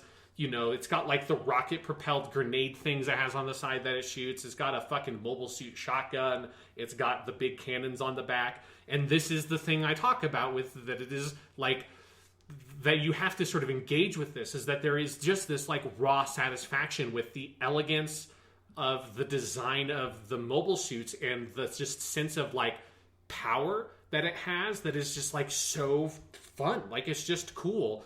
And it is grappling with that, right? And I think that is where the, like, how it is...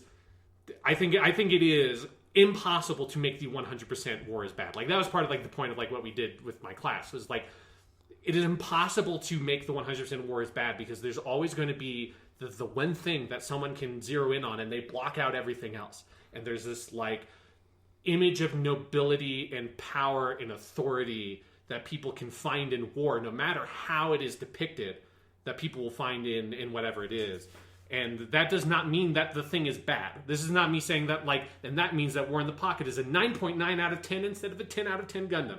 That's not what that means, but it means that, like, it is something inherent in us as humans. Yeah, if humans were capable of creating the 100% there is nothing good about war, we wouldn't have war. Exactly. There's always something we find romantic, inviting, adventurous, powerful, about this concept of war and violence. There's, you know, an undeniable attraction to violence that we have. And I think War in the Pocket has to have that. Yes. I think, because I think all the mobile suit designs are really good in this. They're all based on other mobile suits, basically, but they're very good. The main Gundam in this looks great. Yeah, the NT1, or the Alex, which is the main Gundam, is a really good, like, middle point between the original Gundam and the Gundam Mark II from Zeta. very cannily kind of put elements from both of them together into one. The high Gog that you get in the first scene, which is the like Gog with super long arms, is really cool. But like, you have to have that because that's part of Gundam. You cannot make this and engage with the themes of Gundam if you don't have cool, appealing mobile suits. Yeah, and you need to like capture that attraction that like part of the reason why this happens. Obviously, like war happens for big political stuff as well, but like most people who become soldiers don't become soldiers because they have like a powerful political like screed that they are like trying to force onto the world, because most people who become soldiers are fucking kids, don't know shit about politics. And they do it because for lots of complicated cultural reasons in this drive to try to become this noble, adventurous person, right? That goes out and has this kind of incredible life. Or just thinks or you are taught that it is noble and good. And in some ways it very much is. Like, people in the U.S. military do all sorts of very good things too. Sure. And you know, that this is a noble profession that everyone honors and respects, even though you could argue in the United States we don't actually honor and respect our vets that much. Sure. You could actually, not just you could argue, you should argue. Because it's true. But anyway, and it's something that like, it has to be there because, for one, Al views these things as cool. Yeah. But also, like you know, the Zaku has to be this cool thing he finds in the forest, because otherwise, what is Al latching onto? What are any of us latching onto that allows this thing to perpetuate? Look, dude, like, people have been fetishizing the aesthetics of the Nazis since the Nazis were a thing, right? Yeah. And it's like, it continues to today everywhere. And it is that, like, it is, like, one of the things that is, I think, proves that whole there's no such thing as you can't make the 100% war is bad thing, is that even people who find the Nazis politically disgusting and all of that and are like on the right side in the politics sense will still create something and create a uniform or something that is drawing directly from the design aesthetics of the Nazis, because the design aesthetics of the Nazis are appealing. You can go to Disney World right now because it's open during a COVID pandemic. Yeah. Florida had the highest new case count on planet Earth today. But you can still go to Disney World, Sean, and you can go to Star Wars Land, and you can see a Stormtrooper March demonstration for fun. And that's... And, you know, I have problems with that. I don't think it's like the most immoral thing Disney does. Reopening Disney World at all is more immoral. Yes. But, like... And that's not to point out that, like, Star Wars is uniquely bad about this. Star Wars is just a really, really, like, visible example of it.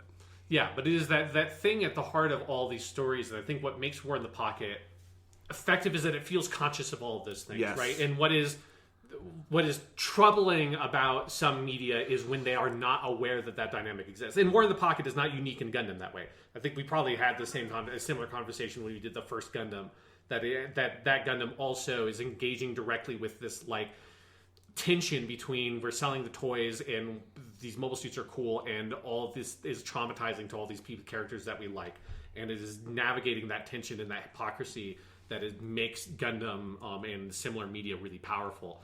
And War in the Pocket's ability to craft that in a single story around this child Al, who goes from the war is rad, and then you follow him from that end of the spectrum and end up in the war is bad thing by the end, and his journey along that spectrum is so powerful, and is the thing that makes it this sort of core complementary piece of Gundam that complements all good Gundam, because it sort of grapples with that core kind of hypocrisy that Gundam always has to deal with most directly. Yeah, absolutely. So here's something I wanted to talk about, is the relationship this has to, you know, the 1 year war and all that, through, we have Zeons and we have Federation here, you know? And this is actually something that I found, so I mentioned earlier that my brother didn't really respond to this, and I didn't get, like, the full spectrum of what he thought about it, but part of it was, I don't think he... this is an interesting conversation about how this movie uses it, but he was, like, too disturbed at us being on the side of the Zeons in this thing, which I was kind of confused by. But obviously, you know, we do have these two factions here, and this movie is... I think War in the Pocket has actually a really interesting, complicated relationship with the two sides, where both of them seem pretty bad and pretty good in different ways. And not pretty good is wrong. None of them seem particularly good, but they're uniquely bad, and they have pockets of nobility in different ways. Like, Bernie and Chris are good, normal people on opposite sides of this conflict who probably have no major, like, ideological stake in any of this. But then, so I don't know. I don't want to fully speak for, like, what my brother was saying, because it's not my opinion, but, like, he was talking about how he thought it was confusing that that the characters were still fighting with the Zeons, like, halfway through after they learned about the nuke and all this stuff. And I was trying to explain my thoughts on that, but, like, part of it is he was, like, too disturbed at, like, Bernie fighting with these guys who were committing essentially a war crime in how they divert attention when they kill all the people on the colony. Mm-hmm. And I don't know. I don't really have that opinion with it, because I think it has an interesting view where, one, we're on this neutral side out in space that, like, someone like Al growing up there he would have no ideological preference for one of these two sides. Yeah. If anything, they're all space noids. They would probably side with Zeon a little more. There is, like, a Federation base there, but the Feddies are all fucking assholes, and we've known that the whole time. Yeah. So I don't know. I think it's extremely effective in using these two, mm-hmm. and I think choosing to have Bernie be on the losing side and be someone trying to do good while working on a side we know in the larger conflict is more at fault is something I think this film is actually very smart about. Yeah, I agree. Like, I think it is interesting the way that it uses that. Because also, obviously, this takes place chronologically in Gundam around the 1 Year War, but in terms of, like, an assumed Gundam audience that is experienced with the franchise, it is made in the context of Mobile Suit Gundam, Zeta Gundam, Double Zeta, and Char's Counterattack. It is very clear that the Earth Federation fucking sucks to anybody who has been watching Gundam along the way. Yes. So, and also very clear that, like, the Zeon thing is way more complicated than that. That it is, like, the Zeons have, like, a really good point. The problem was, like, in the case of the 1 Year War, it's the Zombies who are the dictatorial family that are pushing the more, like, Hitler-esque, like, we are the new type kind of thing. If it weren't for all the fascist stuff, the Zeons are, like, 100% in the right. Yes, yeah, which is what you see in other areas where it's like, by the time Char comes around in Char's Counterattack, like, the Earth Federation are basically the bad guys. Like, Char is going too far, but the Earth Federation are the fucking bad guys, right? Yeah, if he could find a way that would not kill everybody to take out the Federation, that'd be great. Yeah, if he could, yeah, exactly. If Char could find do a complex assassination mission to take out, like, the core of the Earth Federation personnel, like, then he would just be the good guy of that movie. And it would be a less interesting movie because it wouldn't be as complicated. It would be like, yes, Char, let's, like, just kill him. Amuro and Bright might come to his side. Yes, yeah, if you could just find a way to do this without basically destroying the Earth. But yeah, so I think that's part of where, like, this does not exist just in the shadow of the original Mobile Suit Gundam, where it is not black and white, but it's more black and white. It's more Federation is good. The immediate threat is the Zabi family doing terrible Nazi stuff. Yeah, so it's like, if that was the case, I would kind of see where Thomas is coming from. And for Thomas, he's basically only seen the original Gundam, so that's kind of the context he has. Whereas if you've seen more of Gundam, I think it's, like, clear in the broader politics that both sides are basically just at fault. The perspective of War in the Pocket is so specific, and this is also where, like, All Quiet on the Western Front comes into play, where similarly, like, in World War One, like, good guy, bad guy, that's not really a thing. But All Quiet on the Western Front is from the German perspective. We were not on Germany's side in World War One, right? So from the, like, quote-unquote American perspective, All Quiet on the Western Front is from the bad side, from the Western perspective, from the French perspective, right? Like, they're on the French border in that novel. And so that's a similar thing where it's like you are quote unquote with the bad guys, but it doesn't matter because the people that you're following are not people who have power or influence in that society. They're not people who are involved with the politics of Germany or here the politics of Zeon and the Earth Federation. You're dealing with Chris, who is a test pilot. You're dealing with Bernie, who is a dude who is so low on the totem pole. They basically just decide to cast him aside and throw him into the squad he's not qualified to be in, so he will die on this mission and they don't have to worry about him. It's like, we'll just have to we wanted this suicide squad basically to be put together and for them to do their suicide mission and all die, and we need one person to kind of help them get along the way, and we'll just throw this rookie because we're not going to care if he's not there. And that's, to me, the perspective that War in the Pocket has, is it's not concerned with the larger politics because other things in Gundam have dealt with the larger politics of this conflict. And so if you want that... And other people in this world are dealing with that. Like, yes. It is not like the main team of pilots that Bernie is put onto, like, these are grizzled vets who know that there is no fucking way in hell they can make a difference in this thing. Yeah. If they don't do what they're being ordered to do, they'll be shot and someone else will come in and do it. Yeah. And I think in the back of their minds, they also have kind of the Bernie idea that is like, on the off chance we destroy it, no one gets nuked. You know? Yes, like, that if we do our job well, like, fewer people will die than if we do it poorly. Yes. And then also, like, you know, Xeon, their fascist stuff aside, like, they are fighting for space independence. That is, like, the ultimate objective. If you're someone who's living on a space colony your whole life, you probably really want to be independent from the Earth Federation because, you know, the same way that the Irish don't want to be colonized by the British, it's just, you don't fucking want it because it's a bad fucking idea, right? Yeah. So it's like they have, again, like, if you want that perspective, other Gundam stuff handles it and you can have that. For War in the Pocket, I think they're smart, especially because, like, the scope of what they're trying to do with the story is so specific and focused, to leave it at that. This is so ground level that you have that scene, which is a great key scene, I think, with Al, where he's back at school after a bunch of this stuff has happened, and he's like fully on Bernie's team at this point, and he's got the like Xeon insignia, and he's like drawing Zaku's and stuff in his notebook, and the other kids come up and it's like, what are you doing? Why are you drawing Zaku's? Like, why are you with all the Xeon stuff? They're the bad guys, so you know they're the enemy. And I was like, what do you mean they're the enemy? It's like, no, my mom said that they're all like fascist assholes and all that, and those other kids that are saying the Xeons are the bad guys are not more right in their perspective than Al are, because they don't have no fuck what the fuck they're talking about. They're just repeating stuff that they've heard. None of them have any perspective or any stake in the larger conflict. Their colony doesn't. They're like, you know, like Space Sweden. They don't have any stake in any of that, and they're all kids. It's like when we were kids at that age, and someone on the playground would say something about like, no, if my dad said it's great we're in Iraq because they did 9/11. Yeah. And it's like, that kid doesn't have any special... I mean, he's wrong, obviously, but, like, that's not his thought. That's not anything he wouldn't even understand where to begin untangling the wrongness of that statement. Yeah, or like my dad, who grew up in Texas when he was a kid, like, a lot of people he knew, and he himself when he was a kid, were like, the South, like the heroic South, and General Lee, and all that, right? And it's like, obviously now my dad knows it's all fucking horse shit. But when you're a kid... like, it's just this romantic story, like Gone with the Wind and all this, like, that stuff that you're fed through media and through your relationships. And it's like, you can't blame a kid for, like buying into this, like, idea of this sort of, like, romantic picture of the South and not knowing about slavery and all that shit. Because they're just a kid. Yeah, and especially, like, it is, you know, I think the number one thing I want to say is that War in the Pocket is so much more about the people than it is about the causes or the sides. Yes. And there is something, like, I definitely think it works within the logic of Gundam very well. Absolutely. But it almost doesn't matter at the same time. Like that isn't the focus of this thing. And, you know, one thing my brother said that I also was trying to push back on was, like, he's like, well, why is Al still interested in the Xeons once they know they're trying to nuke all this stuff? I'm like, he's not interested in the Xeons. He's interested in Bernie. Yeah.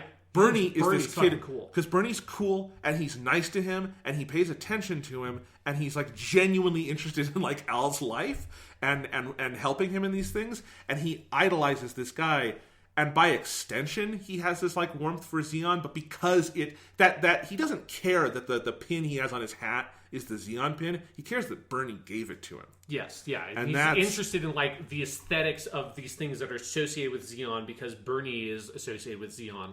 But Al's not going around preaching space noid new type philosophy in theory, right? Like, yeah. For him, it doesn't extend that far because I don't think. I mean, again, he's like 10 or whatever. Like, it doesn't. Yeah. In his mind, I don't think he can like think of like that big picture perspective. Did you ever see the movie from last year, Taika Waititi's new movie, Jojo Rabbit? No, the Hitler one. Yeah, yes. I've watched okay. like one trailer. I know that Hitler's in it and Scarlett Johansson's in it. Yeah, playing Hitler. She's got a range. No, I'm kidding. No, is it Taika Waititi plays Hitler? He plays Hitler. Yeah, I mean, well, Jojo Rabbit is about it's the kid is Jojo, and Hitler is like his imaginary friend. I thought you were going to say that Hitler's the rabbit. Hitler's the rabbit. No, but Jojo is this kid, and he's growing up in Nazi Germany. It's set near the end of the war. Like, Germany is losing behind the scenes, but Jojo doesn't know it because of propaganda and stuff. And it's it's an interesting actually thing to compare to War in the Pocket, because it is about a kid who has been fed and raised on German propaganda and thinks the Nazis are cool and like loves wearing the uniform and like he loves all the iconography and Hitler is his like imaginary friend and all this, and he's in like the Nazi youth and stuff, and it is a movie basically about him being deprogrammed from hate. And there were a lot of conversations about that, and it is a naturally stickier subject because ideology is much more foregrounded in that story for him.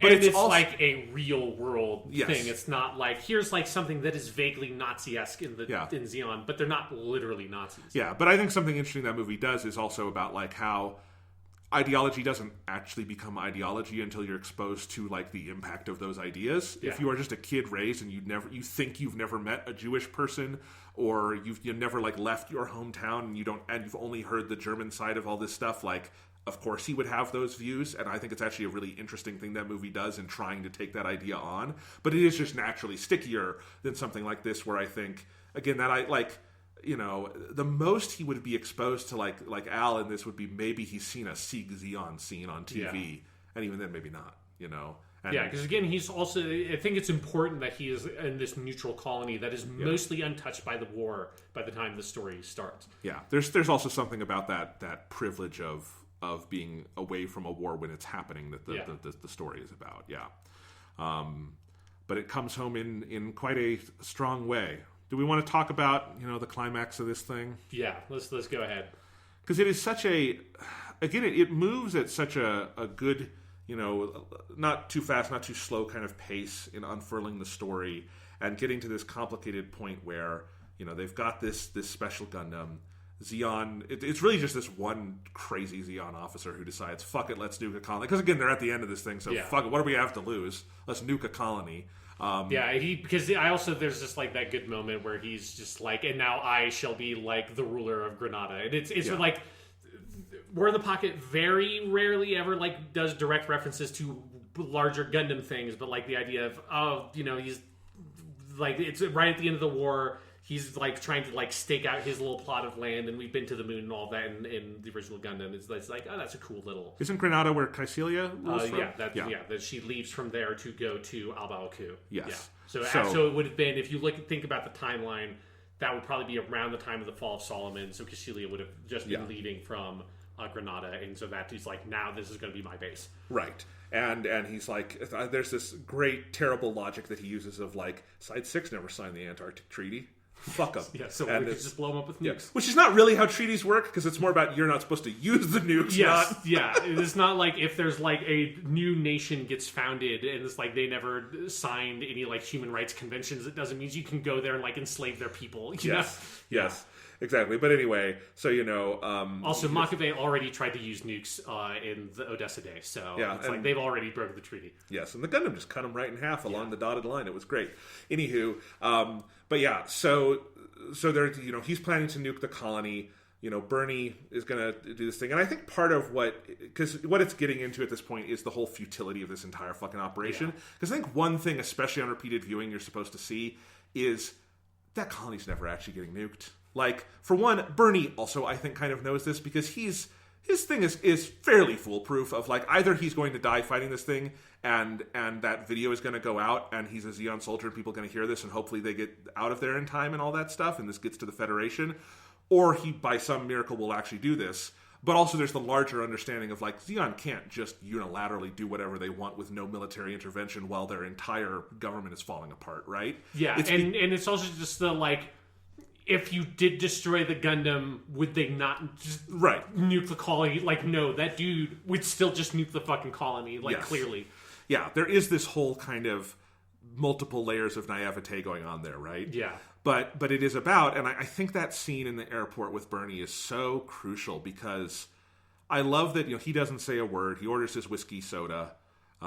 There's that other woman there who's getting divorced, and her husband's cheating on her. Yeah, and you just hear like her whole her side of the phone conversation, which we've all been in that situation where you're in a public area and you hear a phone conversation from one and you're like, the fuck is going on with your life? Like, holy shit, this is some like you are having a life-changing moment right here, and I'm just like trying to order a soda. Yes. But I love how that becomes this trigger for him to think about all the things being left behind on that colony, and that You know, I think part of this might sound weirdly contradictory, but I think part of how you cannot poke holes in this whole movie's kind of anti-war argument is that there isn't something purely logical that drives Bernie to go back. Yeah. Like, they'll probably be fine. And I think on some level... Or if they're not going to be fine, Bernie there's nothing he can do about it. He's not going to stop that. But at the same time, I think you pretty deeply understand why Bernie goes back. Yes. And that, of course, he can't live with himself if he doesn't go back and try to be the hero this kid wanted him to be. And again, that I think to me, it's kind of clear that he understands all of that stuff as well. That he knows that really this is not going to probably make a difference. But it's not about, as with like a lot of the stuff, it's not really about the larger war. It is about him. It's about like who he is and what he needs to do for himself and prove to himself and to Al about the kind of person he is and the life he wants to lead. Because as you said earlier in this conversation, what meaning has he ever had in his life being a soldier? You know, this grunt who has had no real impact. He's not an ace. He's not anywhere close to being an ace. If he was an ace, what would he be doing with that? He's not like some devoted Xeon person. Like again, he's there because he just is a space noid. There's like like if he was born on Earth, he would just join the Earth people. Like he has no stake in the war. Right. And he finds something to fight for. And so you go into this last battle with so many complicated feelings. And again, the OVA is still doing such a good job with that POV of, I think all of those cracks are starting to show, and Al is seeing some of them, and Bernie is seeing some of them, and the audience is seeing lots of them. But it is still framed from this view of this kid having this grand adventure. Yeah. And the tone in the first half of episode 6 goes on this kind of upswing from where it was in episodes 4 and 5. Yeah, you have a fun montage. Bernie kind of makes Al believe this all again. And maybe it's the other way around.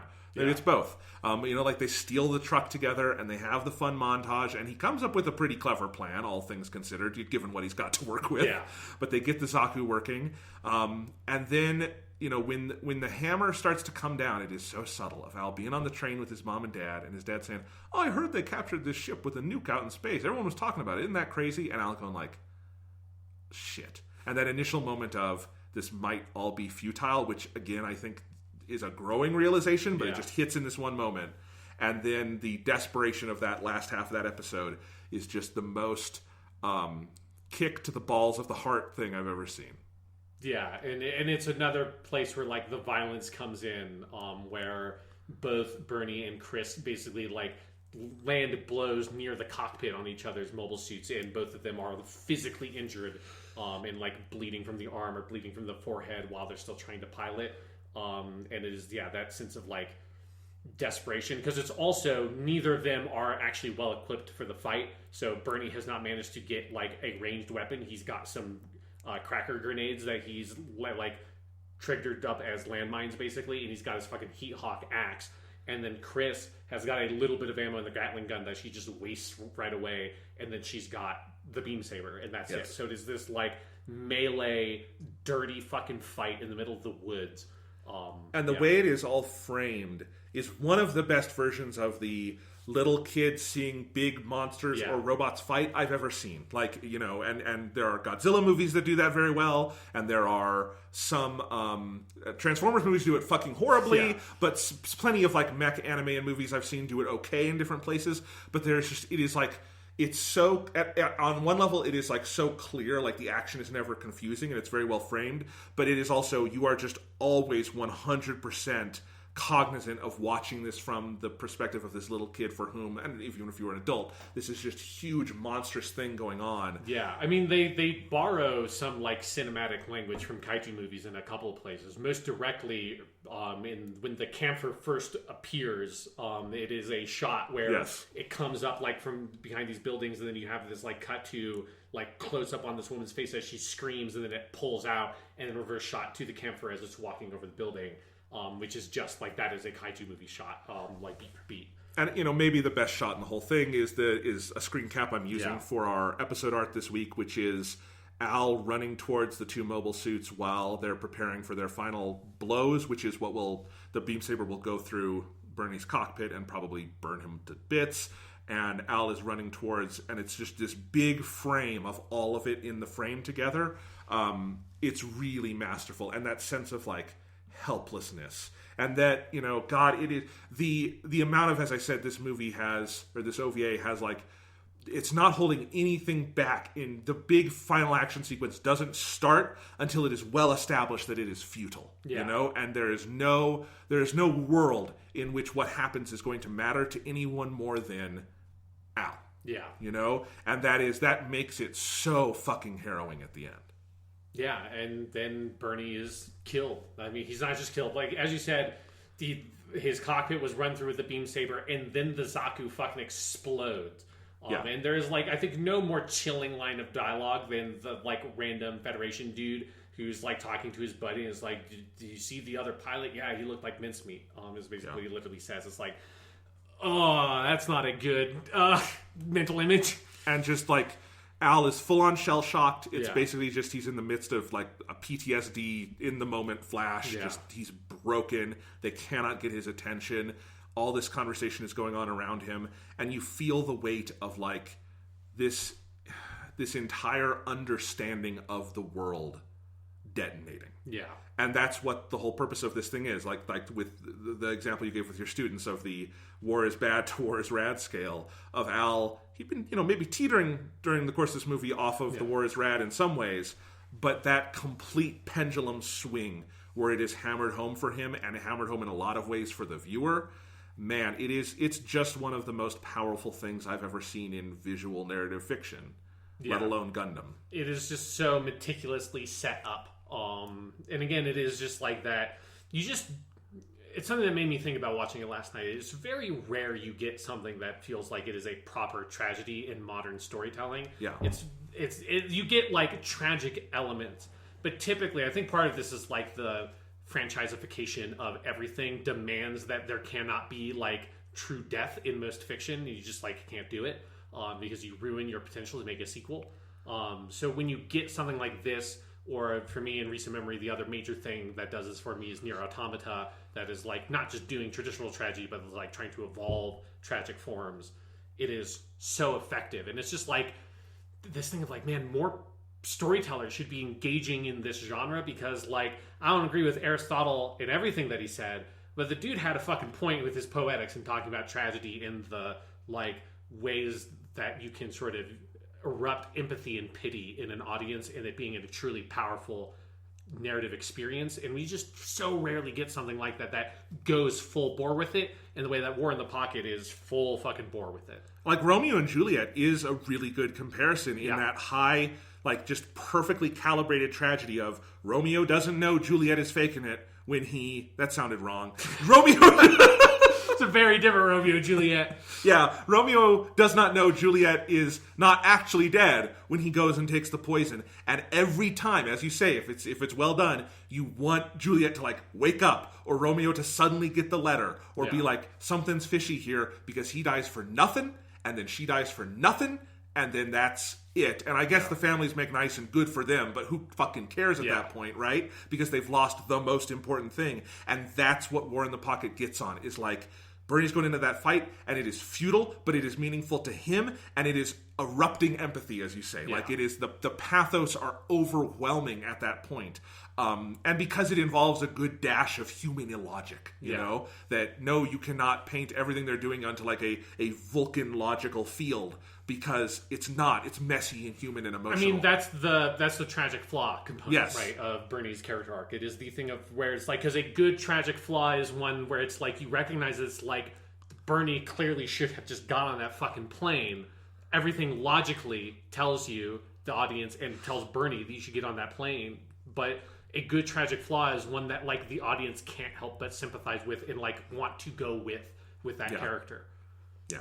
It's like, if he had just gotten on that plane, and then and he would feel bad for a couple hours, and the next day he would read the newspaper and see nothing happened, and that they intercepted that, and he would write Al a letter, and maybe he'd just go fucking back. Who knows? He just sends Al a letter and just says, "Told you so." Yeah. Or, you know, God, if in Romeo and Juliet, if Romeo had slept a few more hours or something, you know, and it's just those kinds of things that make you... you want that. And there's so few modern works of storytelling that get that. You know, in American storytelling, like, the one TV show I can think of is The Wire gets tragic structure really, really, really well. But I don't know if I can point to many others that do. Yeah. It's so rare. And as you say, the franchisification, you know, you get a lot of melodrama and good effective melodrama in long-term storytelling, but for it to be long-term storytelling, it can't tip over into their tragic flaws are bringing them down, because then there's no more to go. Yes. Yeah. Yeah.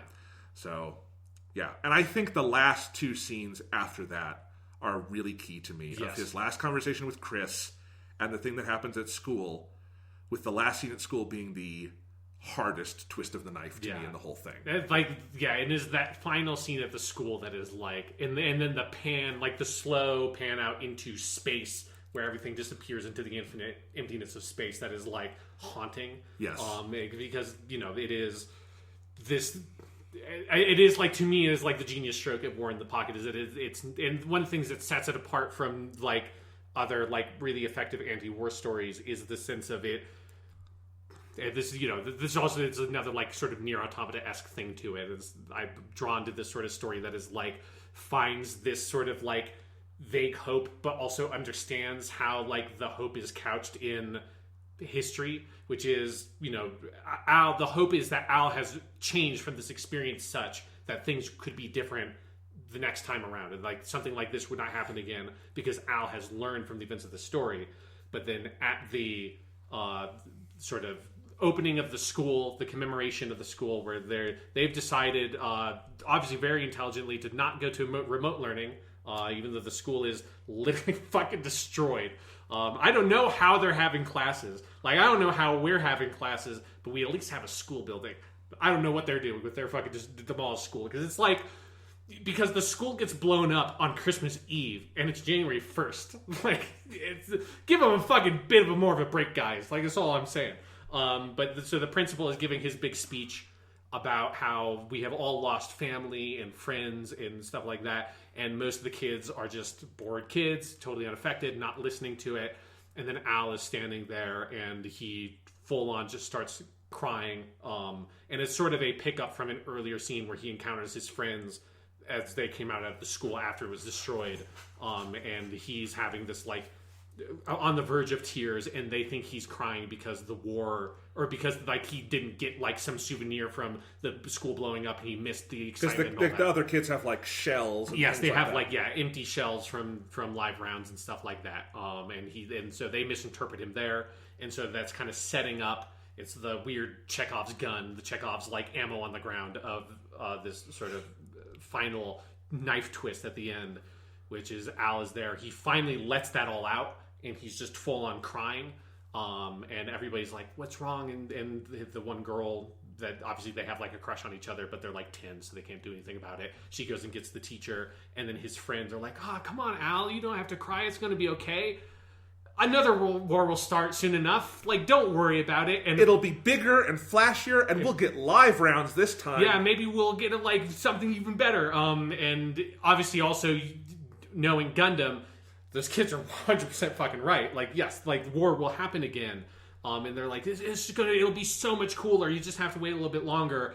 And then the slow, like looking down on the Al, his friends, the student body standing there at the school, the town, the colony, and then eventually the colony fades away into nothingness as you're staring at the stars and space, and the sense of smallness that it gives to everything that you just watched, that everything you saw was just this small one story in this war that that we just saw the conclusion of in 0080, and that is to me like the genius of War in the Pocket is that movement, is that sense of Al has learned this lesson, but it doesn't matter if only he learns the lesson. Everybody has to learn that lesson, right? Because someday those other two kids are going to get involved in this stuff as well, right? And that they're not, I'm not saying that they're going to like start the war, but they're going to participate in it and participate in the culture that creates these conflicts and these tragedies, and that's happening in that one little glimmer in the distance, and a similar thing is happening over here, and everywhere in this conflict. And if it's not coming home to everybody the way it came home to Al, it'll just happen again. Yes. And that's the arc of human history. Yeah. Yeah. It's a hell of a thing, and I think it's just such good circular storytelling too, of starting with Al in this place of war is cool, war is rad, I want that pin and everything, and at the end, don't worry, there will be more war, and him having gotten to this full evolution as a person to that's the absolute worst thing he could hear at that moment. And I don't know. We've all been there. It's we haven't talked about this yet, but the show also has such a good, I think, understanding and observation of child behavior around these things. Mm-hmm. Like, because it made me think of like the morning 9/11 happened, which we all remember if we're old enough. And I remember, so I was in third grade, and I remember seeing it on the news that morning and not understanding the impact of that thing that was happening. I'm, 10 years old. How old are you in third grade? I don't fucking know. I'm like 8 or 9 years old. Yes. I would have been 9 because it's 2001. I can do math. There we go. Good job. Yes, I'm a genius, right?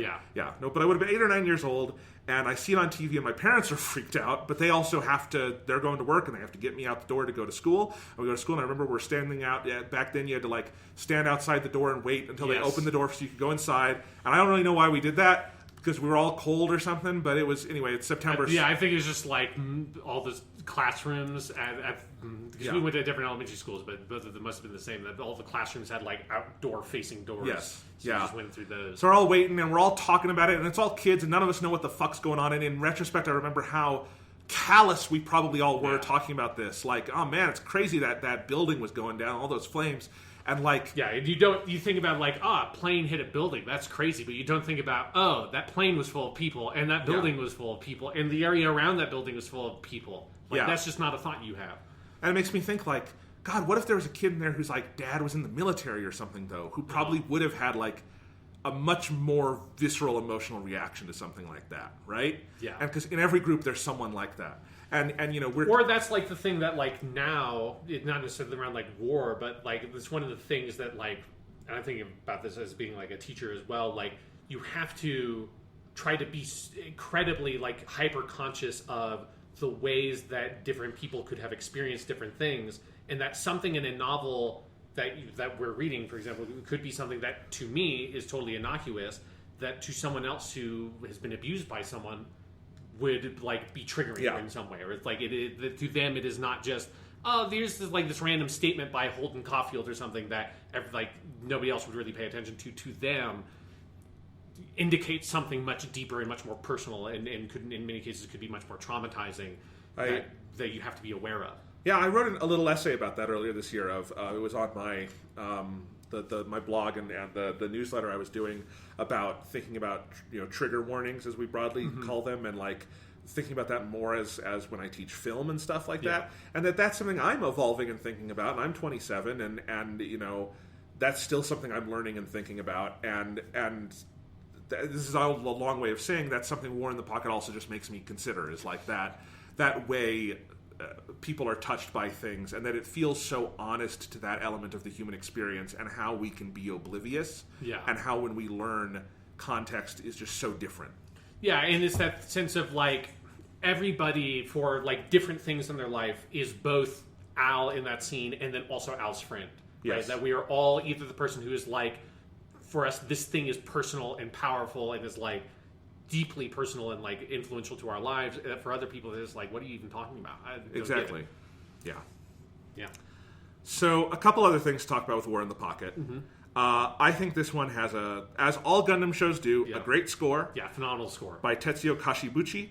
It also has like there's something that this is I think we'll talk about more in depth with Stardust Memory, because I think Stardust Memory really has it. There's like a specific kind of song that I associate that is like the OVA song. Yes. That's like has this like upbeat electronic kind of something to it. That there is a section in War in the Pocket that has like this is the OVA song. It specifically plays in the scene where Bernie is like pretending to be a commercial pilot and is flying into the colony, and then you have very briefly you get some very good animation of a Gelgoog. That's probably the best looking Gelgoog in any Gundam thing, and I'm like, yes, I love the Gelgoog, and it doesn't get enough love, and it looks so good here. It's probably like against Char copyright that this Gelgoog is red. They probably should have had it purple, because most non-Char Gelgoogs are purple, but that's fine. The Gelgoog Jaeger, which is a great name for it. Yeah, it's like, and that sequence has just some really great Mobile Suit animation, but during that sequence, it's just like this is the OVA song. I don't know what it is. Like, they just have the OVA like sounds, and this has some of those, and I like it. Like, it just always makes me think of like this would be a high budget OVA because it's got this song in it. Yep. I also the theme song. which it's not called Can't You See That You Are Sweet, but that's the first word, so I always think of that. But it's called Reach Out to the Sky Someday by Megumi Shina, is one of my favorite Gundam themes. If we had done this before we did that 1 year ranking episode, it would have been pretty high on my list of Gundam songs. I think it's incredible. The ending song, Distant Memory, is also, it's not one I listen to a lot because it's extremely slow, but I think it's a beautiful melody, and I think it's actually used even more effectively as background music when they do an instrumental version in the episodes. It's really lovely. And obviously it's got very unique animation for both of those, where the opening theme is this kind of scroll of like kids' chalk drawings, and the ending is like these pictures of like New Year's Day celebrations. But it's very effective, I think. Yeah, all across the themes and the music, very good. Yeah. The animation we already mentioned is fantastic. It's not quite up to movie quality, but it is much, much higher than normal weekly TV quality. Oh, yeah. And it, plays perfectly fine as a movie, even if there are some points where you can see, like, in a movie they would have done that differently, but, it's very minor. Certainly, I would imagine, if you were a Gundam fan in 1989, getting to, like, it's a lot of money to buy all 6 of these on VHS, but you would probably be really like wowed by like, the last time I saw Gundam on my TV, it looked good, but didn't look this good. Yes, yeah, and it's specifically, part of it is, thinking of it as this like 10th anniversary thing, is it's one of the like first times for Gundam as a franchise that it like looked back on itself in its own history and is like re-depicting in something that's not like a video game or like a manga adaptation, events from the original Gundam, and it has like the uniforms and it has the mobile suits, it has the design elements of the original Gundam that don't really manifest anywhere else, and so that is like something else that is fun about watching this, is just this sense of being able to see some of that stuff rendered in a much higher animation fidelity. Again, I cite that Gelgoog scene. Yes, very good. Absolutely. Anything else to say about it before we wrap this thing up? It's just fucking good. It's just so good. Again, it is a like good, just like sit down for the evening and watch a movie and get Gundam, feel sad, have like sad dreams kind of movie to watch. Yeah. It's / OVA. It's not a movie, but No, I mean, it is to the Gundam OVAs what original Gundam is to the Gundam TV shows. It's the first and the best, and there's a lot of great OVA stuff to come. Some of my favorite Gundam stuff is in the OVAs, and this certainly established a really good legacy of being able to look back and tell just inherently different scaled stories. Because everything up to this point, Gundam, Zeta, Double Zeta, Char's Counterattack, is all operating on a pretty similar scale of conflict. The Gundam boy is always in a similar position in the larger conflict. And this is very different. And Stardust Memory will be different, and 8th MS Team will be different, and some of the other OVAs they'll do over the years. But it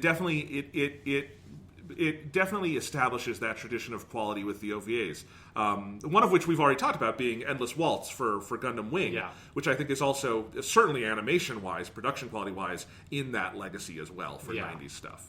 Absolutely. Yeah.